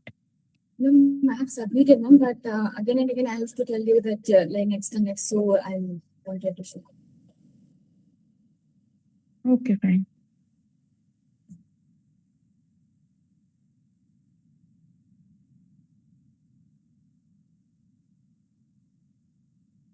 Is the screen visible, ma'am? Yes, it is visible. Your time starts now. Shri Gurubhyo Namaha. Myself Aishwarya Matti, third professional BMS, Kayachikitsa BMK Ayurveda Mahavidyalaya, Shahpur, Karnataka. The title of my presentation is Effectiveness of Ayurvedic Treatment Principles in Reversing the Tubal Blockage, under the guidance of Dr. Reshma Salimani, ma'am, Assistant Professor, Kayachikitsa BMK Ayurveda. When we see the infertility global prevalence, it's approximately 17.5%. When it comes to India, 1 in every 4 couples in the reproductive age are struggling with infertility. Infertility affects approximately 10 to 15% of couples worldwide. Tubal blockage being the major cause, it prevents the transport of gametes, hindering the natural conception. The conventional treatments such as IVF, etc., carry risk and high cost and also emotional burdens. According to the WHO new report, 1 in 6 people globally are affected by infertility. Tubal blockage is the leading cause for female infertility. Conventional treatments are invasive and costly. So in this, Ayurveda as beacon of hope, it offers a non-invasive alternative Urdrva, which is an intrauterine distillation therapy, which clears the blockages in the fallopian tubes and restores the reproductive health. Let us see the causes. PID being the major cause, it causes inflammation in the fallopian tubes. Next is endometriosis. If the endometriosis occurs near the fallopian tube, it also causes blockage. And then submucosal fibroids may lead to fallopian tube blockages. And also STDs, further leading to PID, may cause inflammation in the tubes. Previous surgeries leading to adhesions, and also ectopic pregnancy. Now let us see the case details. A 30-year female anxious to conceive since 4 years and marital life is 4 years. Not known case of DM, hypertension or any other metabolic illness and no surgical or congenital history. When it comes to menstrual history, the menstrual cycles were regular and normal. with flow, no clots and no white discharge, nulli gravida and no contraceptive history. When it comes to partner profile, there was abnormal sperm count and morphology and was on treatment. This is the HSG report before treatment. Here we can see the impression that both right and left fallopian tube is blocked. Right is blocked at fimbrial end and left is blocked at corneal end. Now let us see the treatment plan. Initially, Sarvanga Udvarthana was given for 8 days, followed by Yoga Basti pattern. In this, firstly, first month of treatment was given with Matra Basti, 30 ml with Mahanarayan Kaila. And then 1 month gap was given. In the second month of treatment, we again started with Matra Basti and Irandamulak Shara Basti in the Yoga Basti pattern. And along with that, Uttara Basti was given on the day of Nirha Basti. That is, Irandamulak Shara Basti was given in the morning, and around 10 or 11 o'clock, Uttara Basti was given with the Kshara Taila. The Uttara Basti quantity was increased. Like first day Uttara Basti was about 5 ml, and the next one was 7 ml, and next to that was 10 ml. Let us see the mode of action of Uttara Basti. Due to its mechanical action, it reduces ciliary adhesions, mucus plugs, and there is rectification of kinky and flimsy adhesions. There is also rectification of internal environment for transport. Then fibrinolysis due to the medicines in the Sneha, and also flushing, due to high viscosity and pushing pressure, there is a flushing effect. According to Ayurveda, the action of Kshara by the reference of Sushruta and Charaka, we can see that Kshara is having Ushna, Tishna, Lekana, Pachana, Shodhana, Shoshana, etc. gunas. So by this, it helps in clearing the blockage. It may be due to adhesion, stricture, etc. Here is an article, Effect of Apamaga Kshara Taila Uttara Basti in the management of infertility with special reference to tubal blockage. And one more of the Apamaga Kshara in the treatment of Achha. So then why only lipids are used in the Uttara Basti? Lipids are mucoadhesive and carry nanoparticles. Due to the viscosity, there is enhancement of penetration effect of the medicines. Even in the modern science, they are doing research on lipid-based nanoparticles as pharmaceutical drug carriers.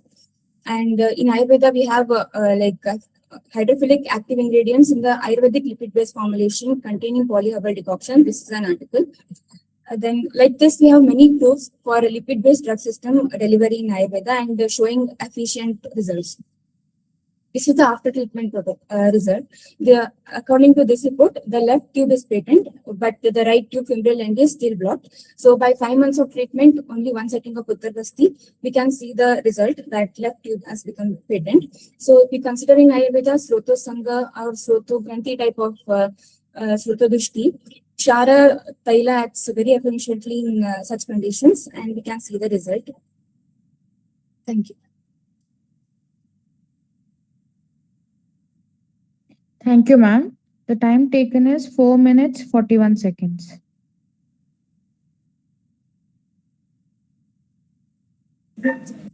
Yes, Aishwarya. Yeah, okay. Now what you do is kindly go to the procedure slide, Uttara Basti procedure slide. Yes.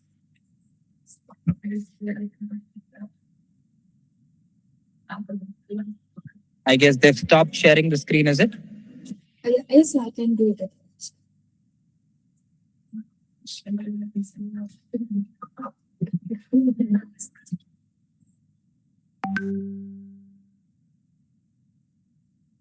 Yes.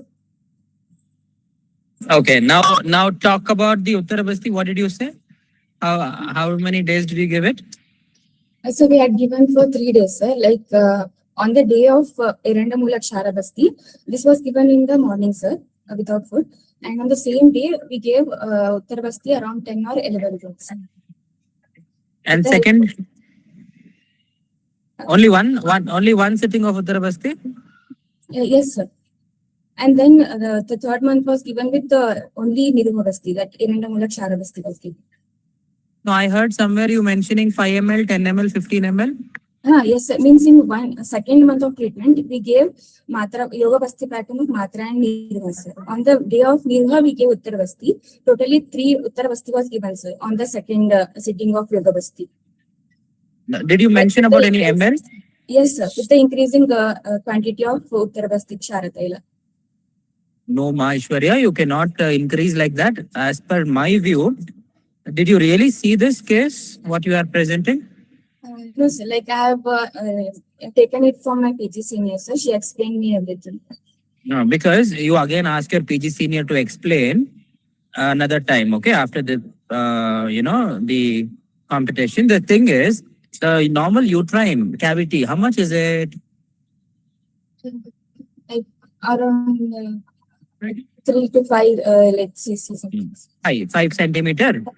So can you imagine 5 centimeter cavity holding up around 15 ml, 10 ml of fluid? It can cause peritonitis, don't you think so? Yes. You should have analyzed that critically there. Huh? Yes, Good that you have not mentioned anywhere on slides, but please be aware next time onwards when you're mentioning such things, you can highlight it and please ask your senior again to reconfirm. Yes. Yeah, please. Anyways, a nice effort. I appreciate it. Thank you. Miss Aishwarya, final BMS student, right? Yes. Yeah. First of all, I'm very happy that you are presenting on such a big platform. I appreciate your initiation, your courage, your keen interest. The way you're presenting was, I felt that you personally were handling the case. It's when sir asked the questions, I got to know that you collected the matter. It's good. If you go to wards, have your own follow up the case. You see the cases by yourself, so that such things, which should not be done, and when you'll be taken care of. And when you're presenting, if you present it in in front of contemporary science, they say that we are all presenting it without any is a fake thing we are presenting. Even they are done. These are the mistakes because mouth to mouth it has come, the message has been passed, and these are the minor things. So when you are really done that, you have to take care of all the things. But I really appreciate, being the final year BSc student, your efforts in presenting and documenting the things. So do take care of minute things. Consult once, twice before presenting on such big platforms. Congratulations. Thank you.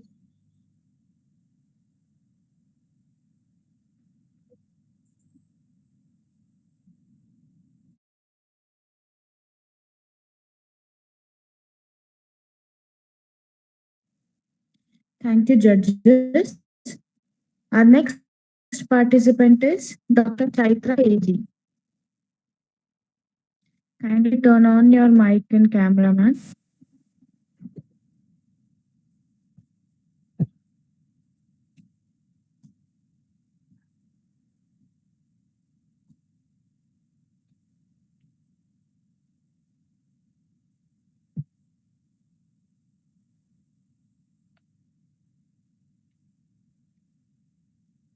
Your time starts now.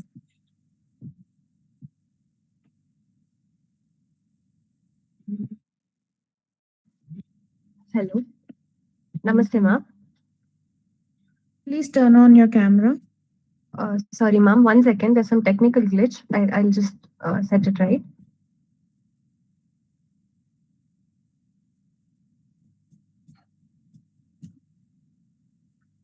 Can we take the next one, please? Yes, ma'am. Our next participant is Dr. Sanjana. Please turn on your mic and camera.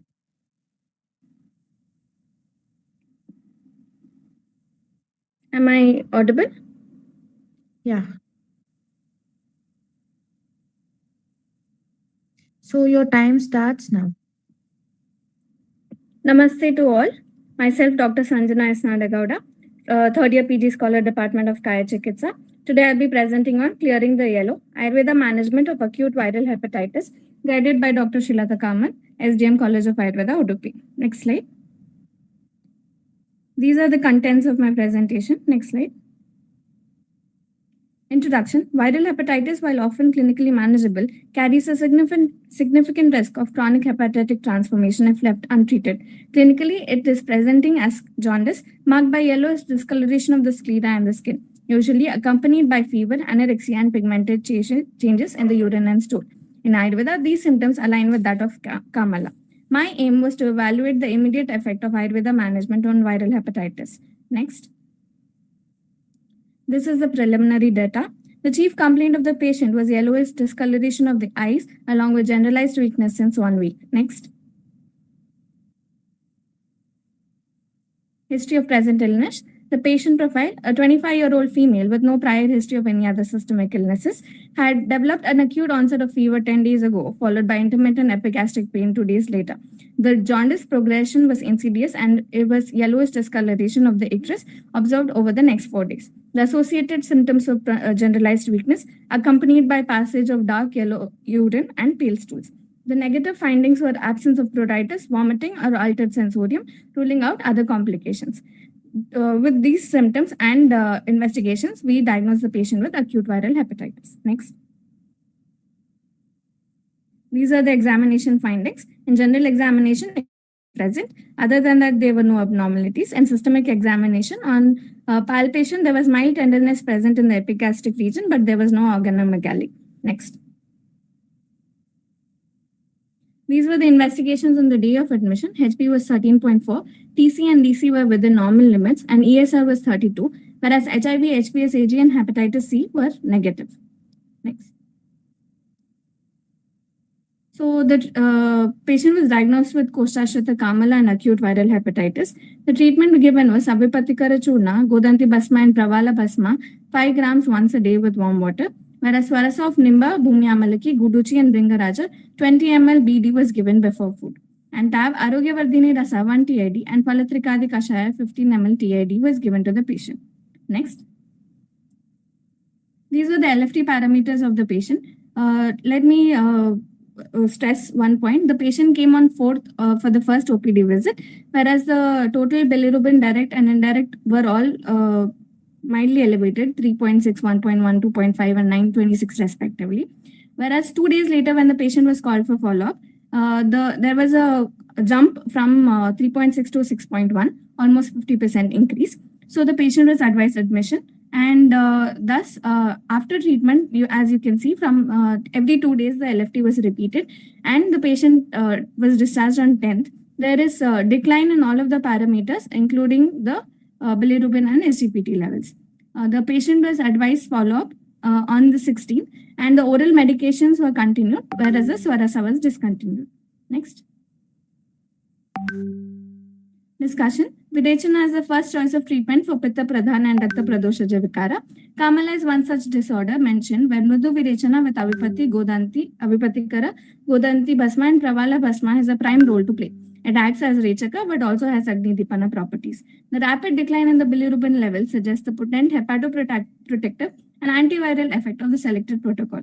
Bringaraja is recognized for its liver strengthening and antiviral effects, while Guruchi is noted for its antioxidant and hepatoprotective properties.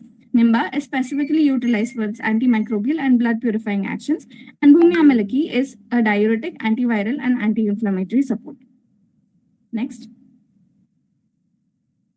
Palatrikadi Kashaya is mentioned in Bhaishaja Ratnavali and also in Chakradatta, and it is mentioned under Pandu and Kamala Roga Dikara. It contains Triphala, Guduchi, Vasa, and Nimba.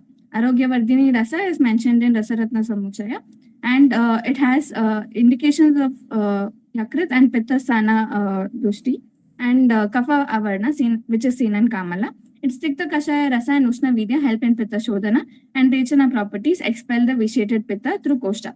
It also performs Deepana, Pachana, and restores Agni and clears the Ama, thereby promoting the normal liver function. Next. The clinical outcomes of this case study underscore the potent therapeutic potentials of a structured Ayurveda protocol in the rapid management of acute viral hepatitis. The significant reduction in total bilirubin from 6.1 to 2.7 just within 4 days demonstrates that the intervention was more than just symptomatic relief, but also a biochemical relief. Whereas the administration of Swarasa along with oral medications were not only hepatoprotective, but also helped with the recovery of the patient. This pharmacological approach is effective in reversing hyperbilirubinemia and restores appetite, highlighting the efficacy of Ayurveda management in preventing chronic hepatic transformation. Thank you. Thank you, ma'am. The time taken is 5 minutes, 36 seconds.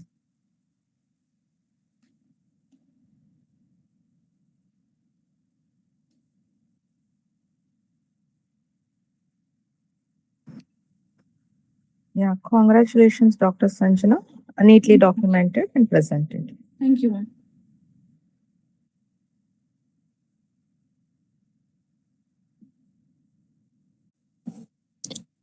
Dr. Sanjana, why you have not shown the blood reports?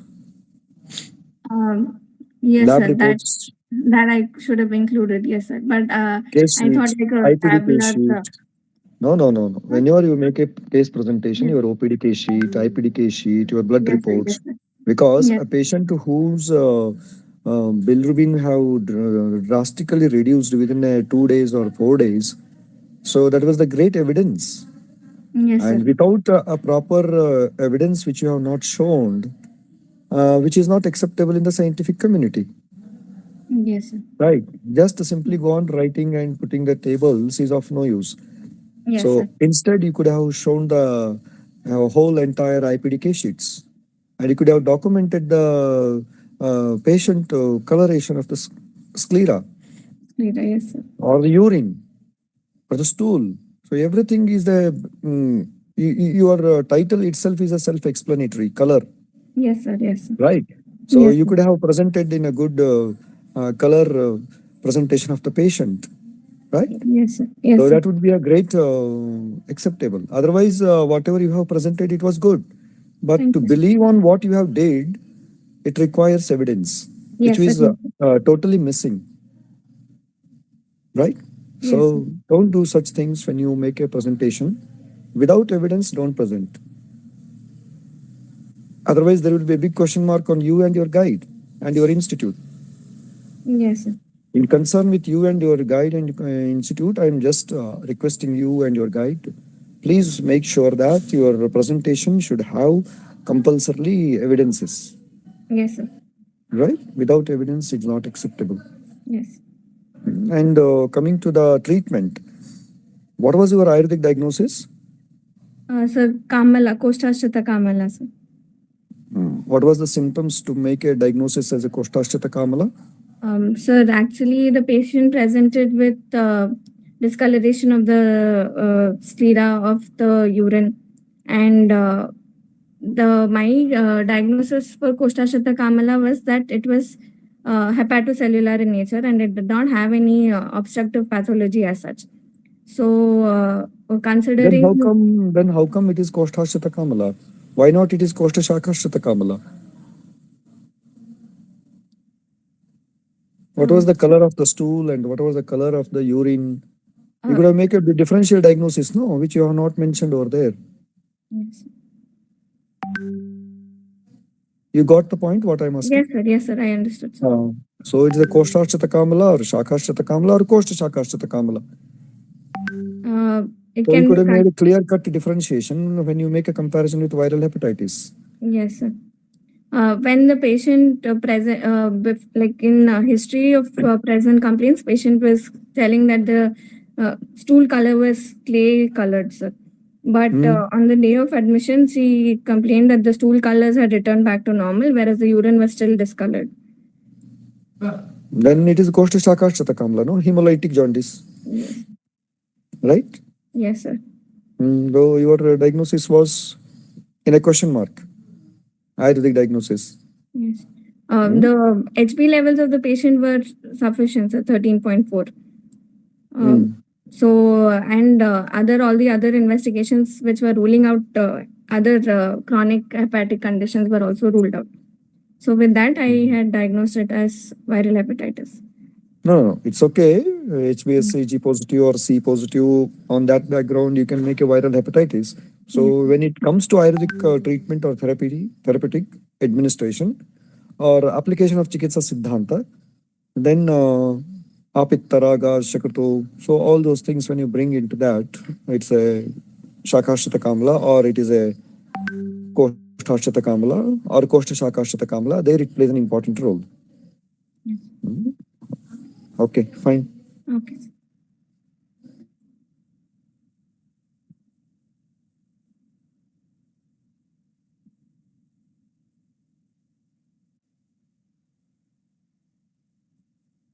Thank you, doctor. Our last participant for today is Dr. Chaitra. Please turn on your mic and camera, ma'am. Am I audible, ma'am? Yeah, you're audible and visible. Yeah.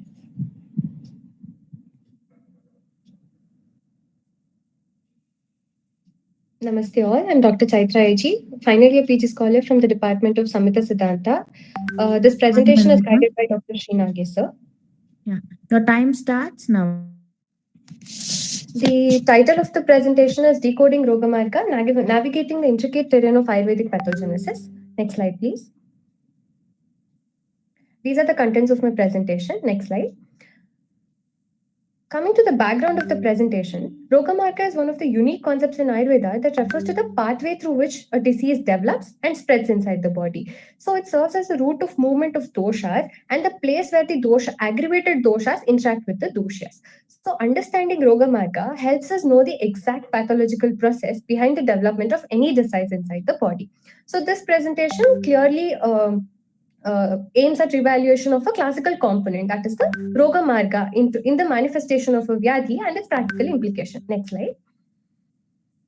So there's a concept of cartography. The whole concept of cartography is the art or science of drawing maps. Similarly, a very efficient Vaidya should be very capable enough to draw the map of a disease inside the human body. That's why I've given a correlation of cartography inside the human body. Next slide.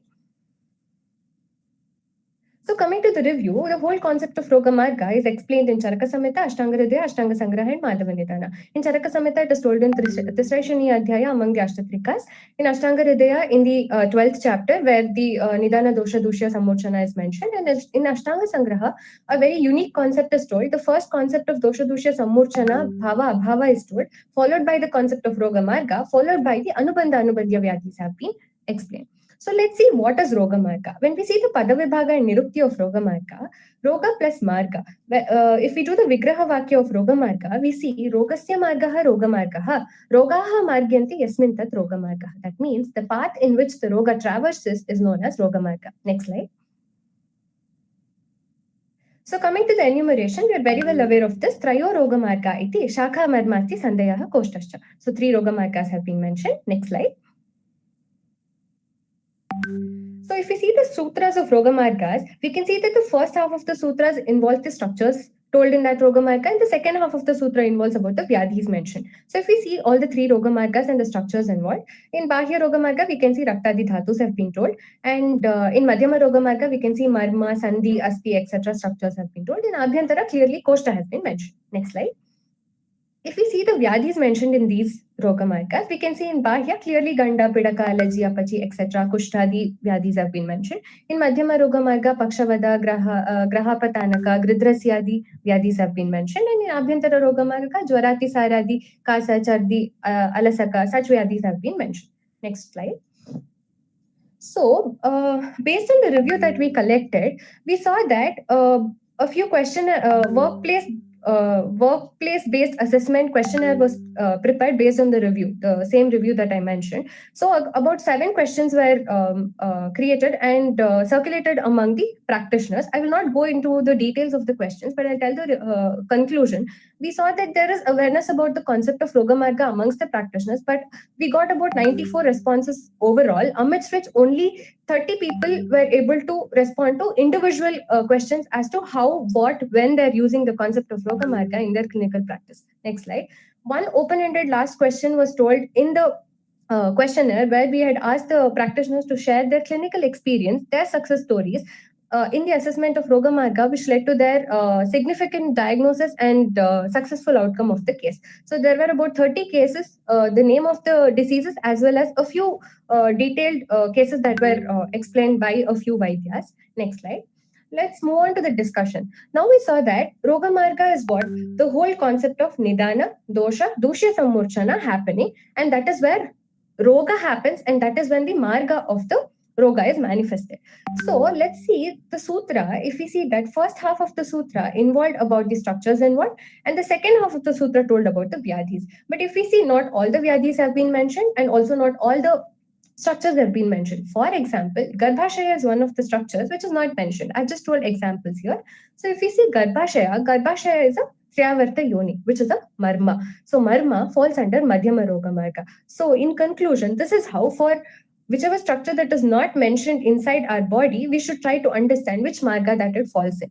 Next, to understand which vyadis which are not mentioned. For example, Manasika vyadis have not been mentioned under any of the Roga Margas, like Unmada Apasmaras. If we see the manifestation of Unmada Apasmara, they happen in Manovaha Srotas. Manovaha Srotas is told as Sarva Shariragata Srotas according to Charaka Indriya Sthana. So according to that, if we see the Lakshanas as well as the manifestation of Unmada Apasmara Vyadis, we can see that all the three Roga Margas are involved. Now seeing where the concept of Roga Marga is actually essential for us.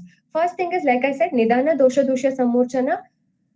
In the concept of Vikara, Vighata, Kara, Bhava, Abhava, for the diagnosis, we need the concept of Roga Marga.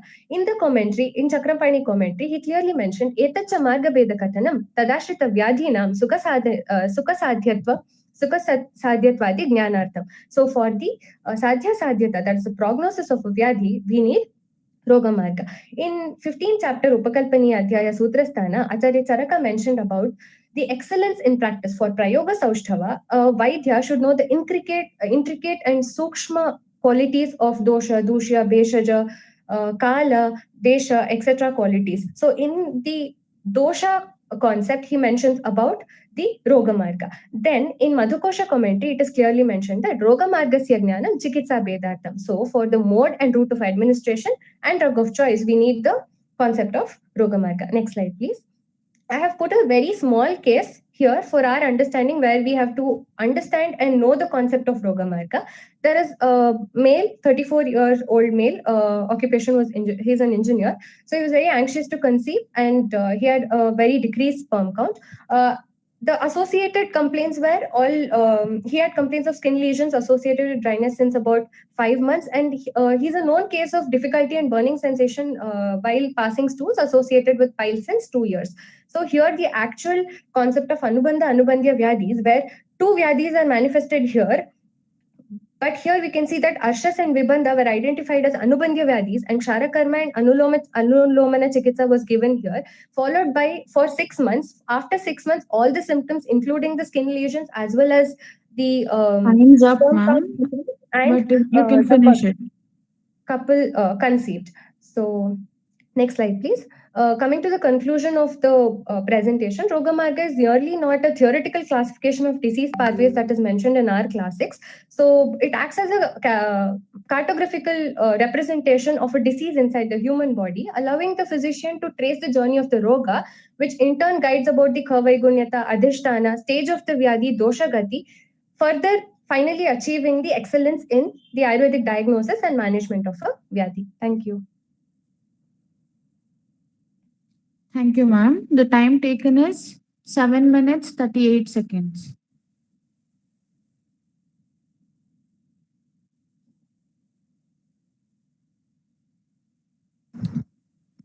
Yeah, Dr. Chaithalakshmi, except for the time management, I'm impressed with your presentation and a very good presentation to end our today's scientific session.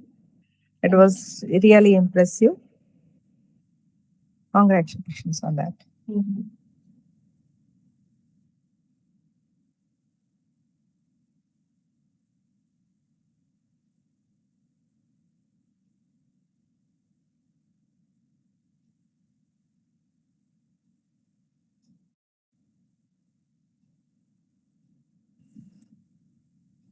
Yes, I appreciate Dr. Chaitra. Very good. Keep it up, ma. Keep it up. Yes, that's all from my end. Indeed, it was a good presentation, Dr. Chaitra. Thank you. However, as per the title of your presentation,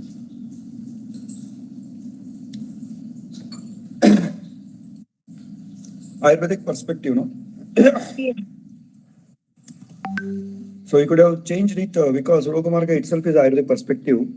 Yes. You could have given a modern perspective. That would be a great presentation. Of course, you have did a good thing. But if you could have made an interpretation of Roga Marga in respect of modern pathological events. Yes, yes. And integrating Ayurvedic Roga Margas with modern diseases. Yes, sir. That would have helped for the therapeutic modalities development. That would be Yes, one of your domain of future work. Along with you may also go for a publication of the same thing.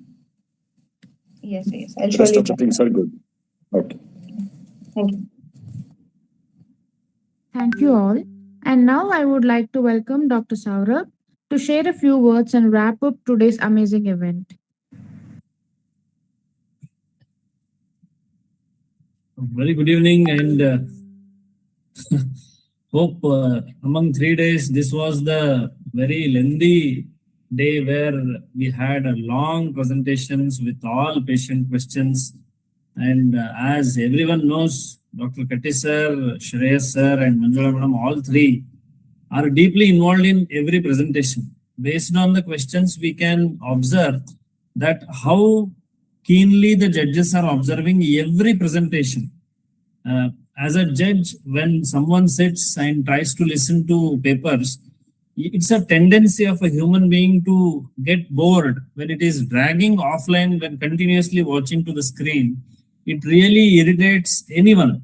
But hats off, I bow my head to all three panelists today who have been involved into the presentations very firmly, never distracted, and we were working at the back end, and we could notice that there are maximum live views in the YouTube channel for today's live telecast compared to yesterday and day before yesterday. I'm very, very grateful to Dr. Pramod Katti sir and Dr. Shreyas sir and Dr. Manjula madam for taking your extra time than the mentioned just to maintain the decorum of Tadvidya Sambhasha Parishat. In the first presentation itself, Dr. Manjula madam pointed out that the TSP has set its standards, and I am very, very thankful that all three of you have raised its standard to a platinum way of the skillful presentation. And same way, the answering skill by the scholars who are presenting their titles and their topics, they are really mesmerizing for all of us. Thank you, Dr. Pramod Katti sir. With your throat irritation, I know how bad it was paining you. Still, you have involved yourself in very pinpoint questions. Dr. Shreyas sir, he has many responsibilities of his hospital, college, being authority for the college to function at that too at the time of part 1 submission and all. Sir has dedicated his precious 5 hours with our session.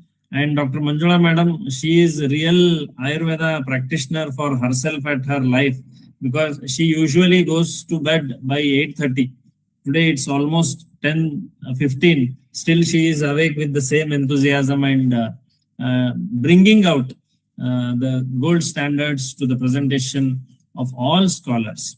And same way, I am grateful to all the scholars for excellent delivery of their presentations. Now, I would request Dr. Manjula madam to give away her words, her opinion regarding the presentation and overall glimpse of this. Following to her, Dr. Shreyas sir will speak, and at the last, the senior by age and experience, Dr. Pramod Katti sir will speak. Over to you, Dr. Manjula madam. Please keep your camera on if you can. Thank you. Yeah. Thank you very much for giving me this opportunity for judging the Sambhasha, Dr. Saurabh and his team.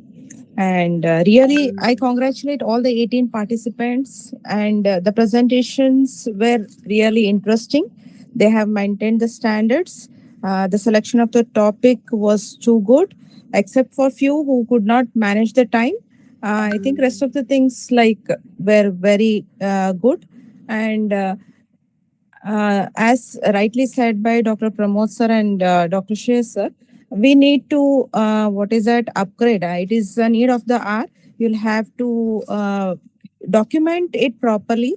Evidence-based medicine, Ayurveda itself is a evidence-based medicine. To upgrade, what is that? Prove ourselves in the present era, we'll have to document and we'll have to present it properly. This is what a take-home message for all the presenters. So you can follow that. And once again, thank you very much for giving me this opportunity. Thank you very much. We should be more thankful, madam, though you are a part of the scientific committee itself. Still, you could handle today's event very well. Thank you, madam. Dr. Shreyas, sir, over to you, sir. Please opine on this, and I'm extremely sorry for consuming your extra time than the required. Not at all. Not at all. Always, any time for Tadvidya Sambhasha Parishat. Is it audible, proper?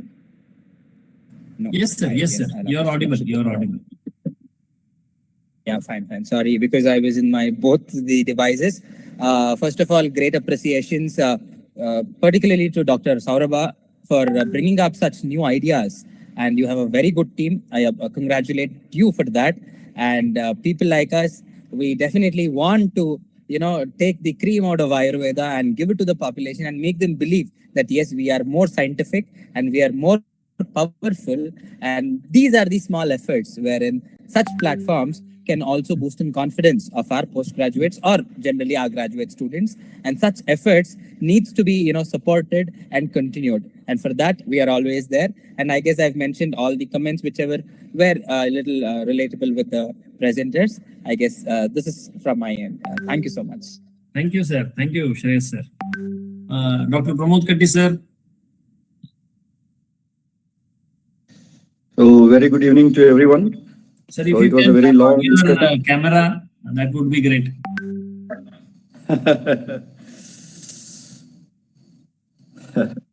Yes, sir. Thank you very much for the opportunity given, Dr. Saurabh, sir, and Dr. Manjula madam and Dr. Shreyas, sir, who have joined with me during this panel of judgment. I'm extremely thankful for Tadvidya Sambhasha Parishat for giving this opportunity to participate and get the more and more work done by different scholars across different institutions. I heartily congratulate the Tadvidya Sambhasha Parishat, especially Dr. Saurabh Kokatmul sir, for taking this much effort and pain in arranging such a wonderful knowledge sessions. So truly this is an international knowledge hub where different people are doing wonderful work across different institutions, which we could able to see in their presentations. Thanks once again for giving me this opportunity. Thank you very much. Thank you. Thank you, all three judges. We look forward to receive all of you for all 3 days. Of course, Katti sir will be with us here on itself, and Manjula madam as a part of committee, she'll be here. And Shreyas sir, your tickets are waiting. Just confirm us your travel. We'll be booking your tickets and your stay. And we want Shreyas sir to be with us for all 4 days. And I'm damn sure that this message you will get from Mahala madam also. And she was asking me, and even Dr. Abhijit was asking me whether Shreyas sir is joining. I said actively he'll be joining. So we are waiting for you, sir. You will get a call from office for your tickets and other details. Please cooperate with us and get us your schedule so that we can arrange everything. Thank you. Thank you all.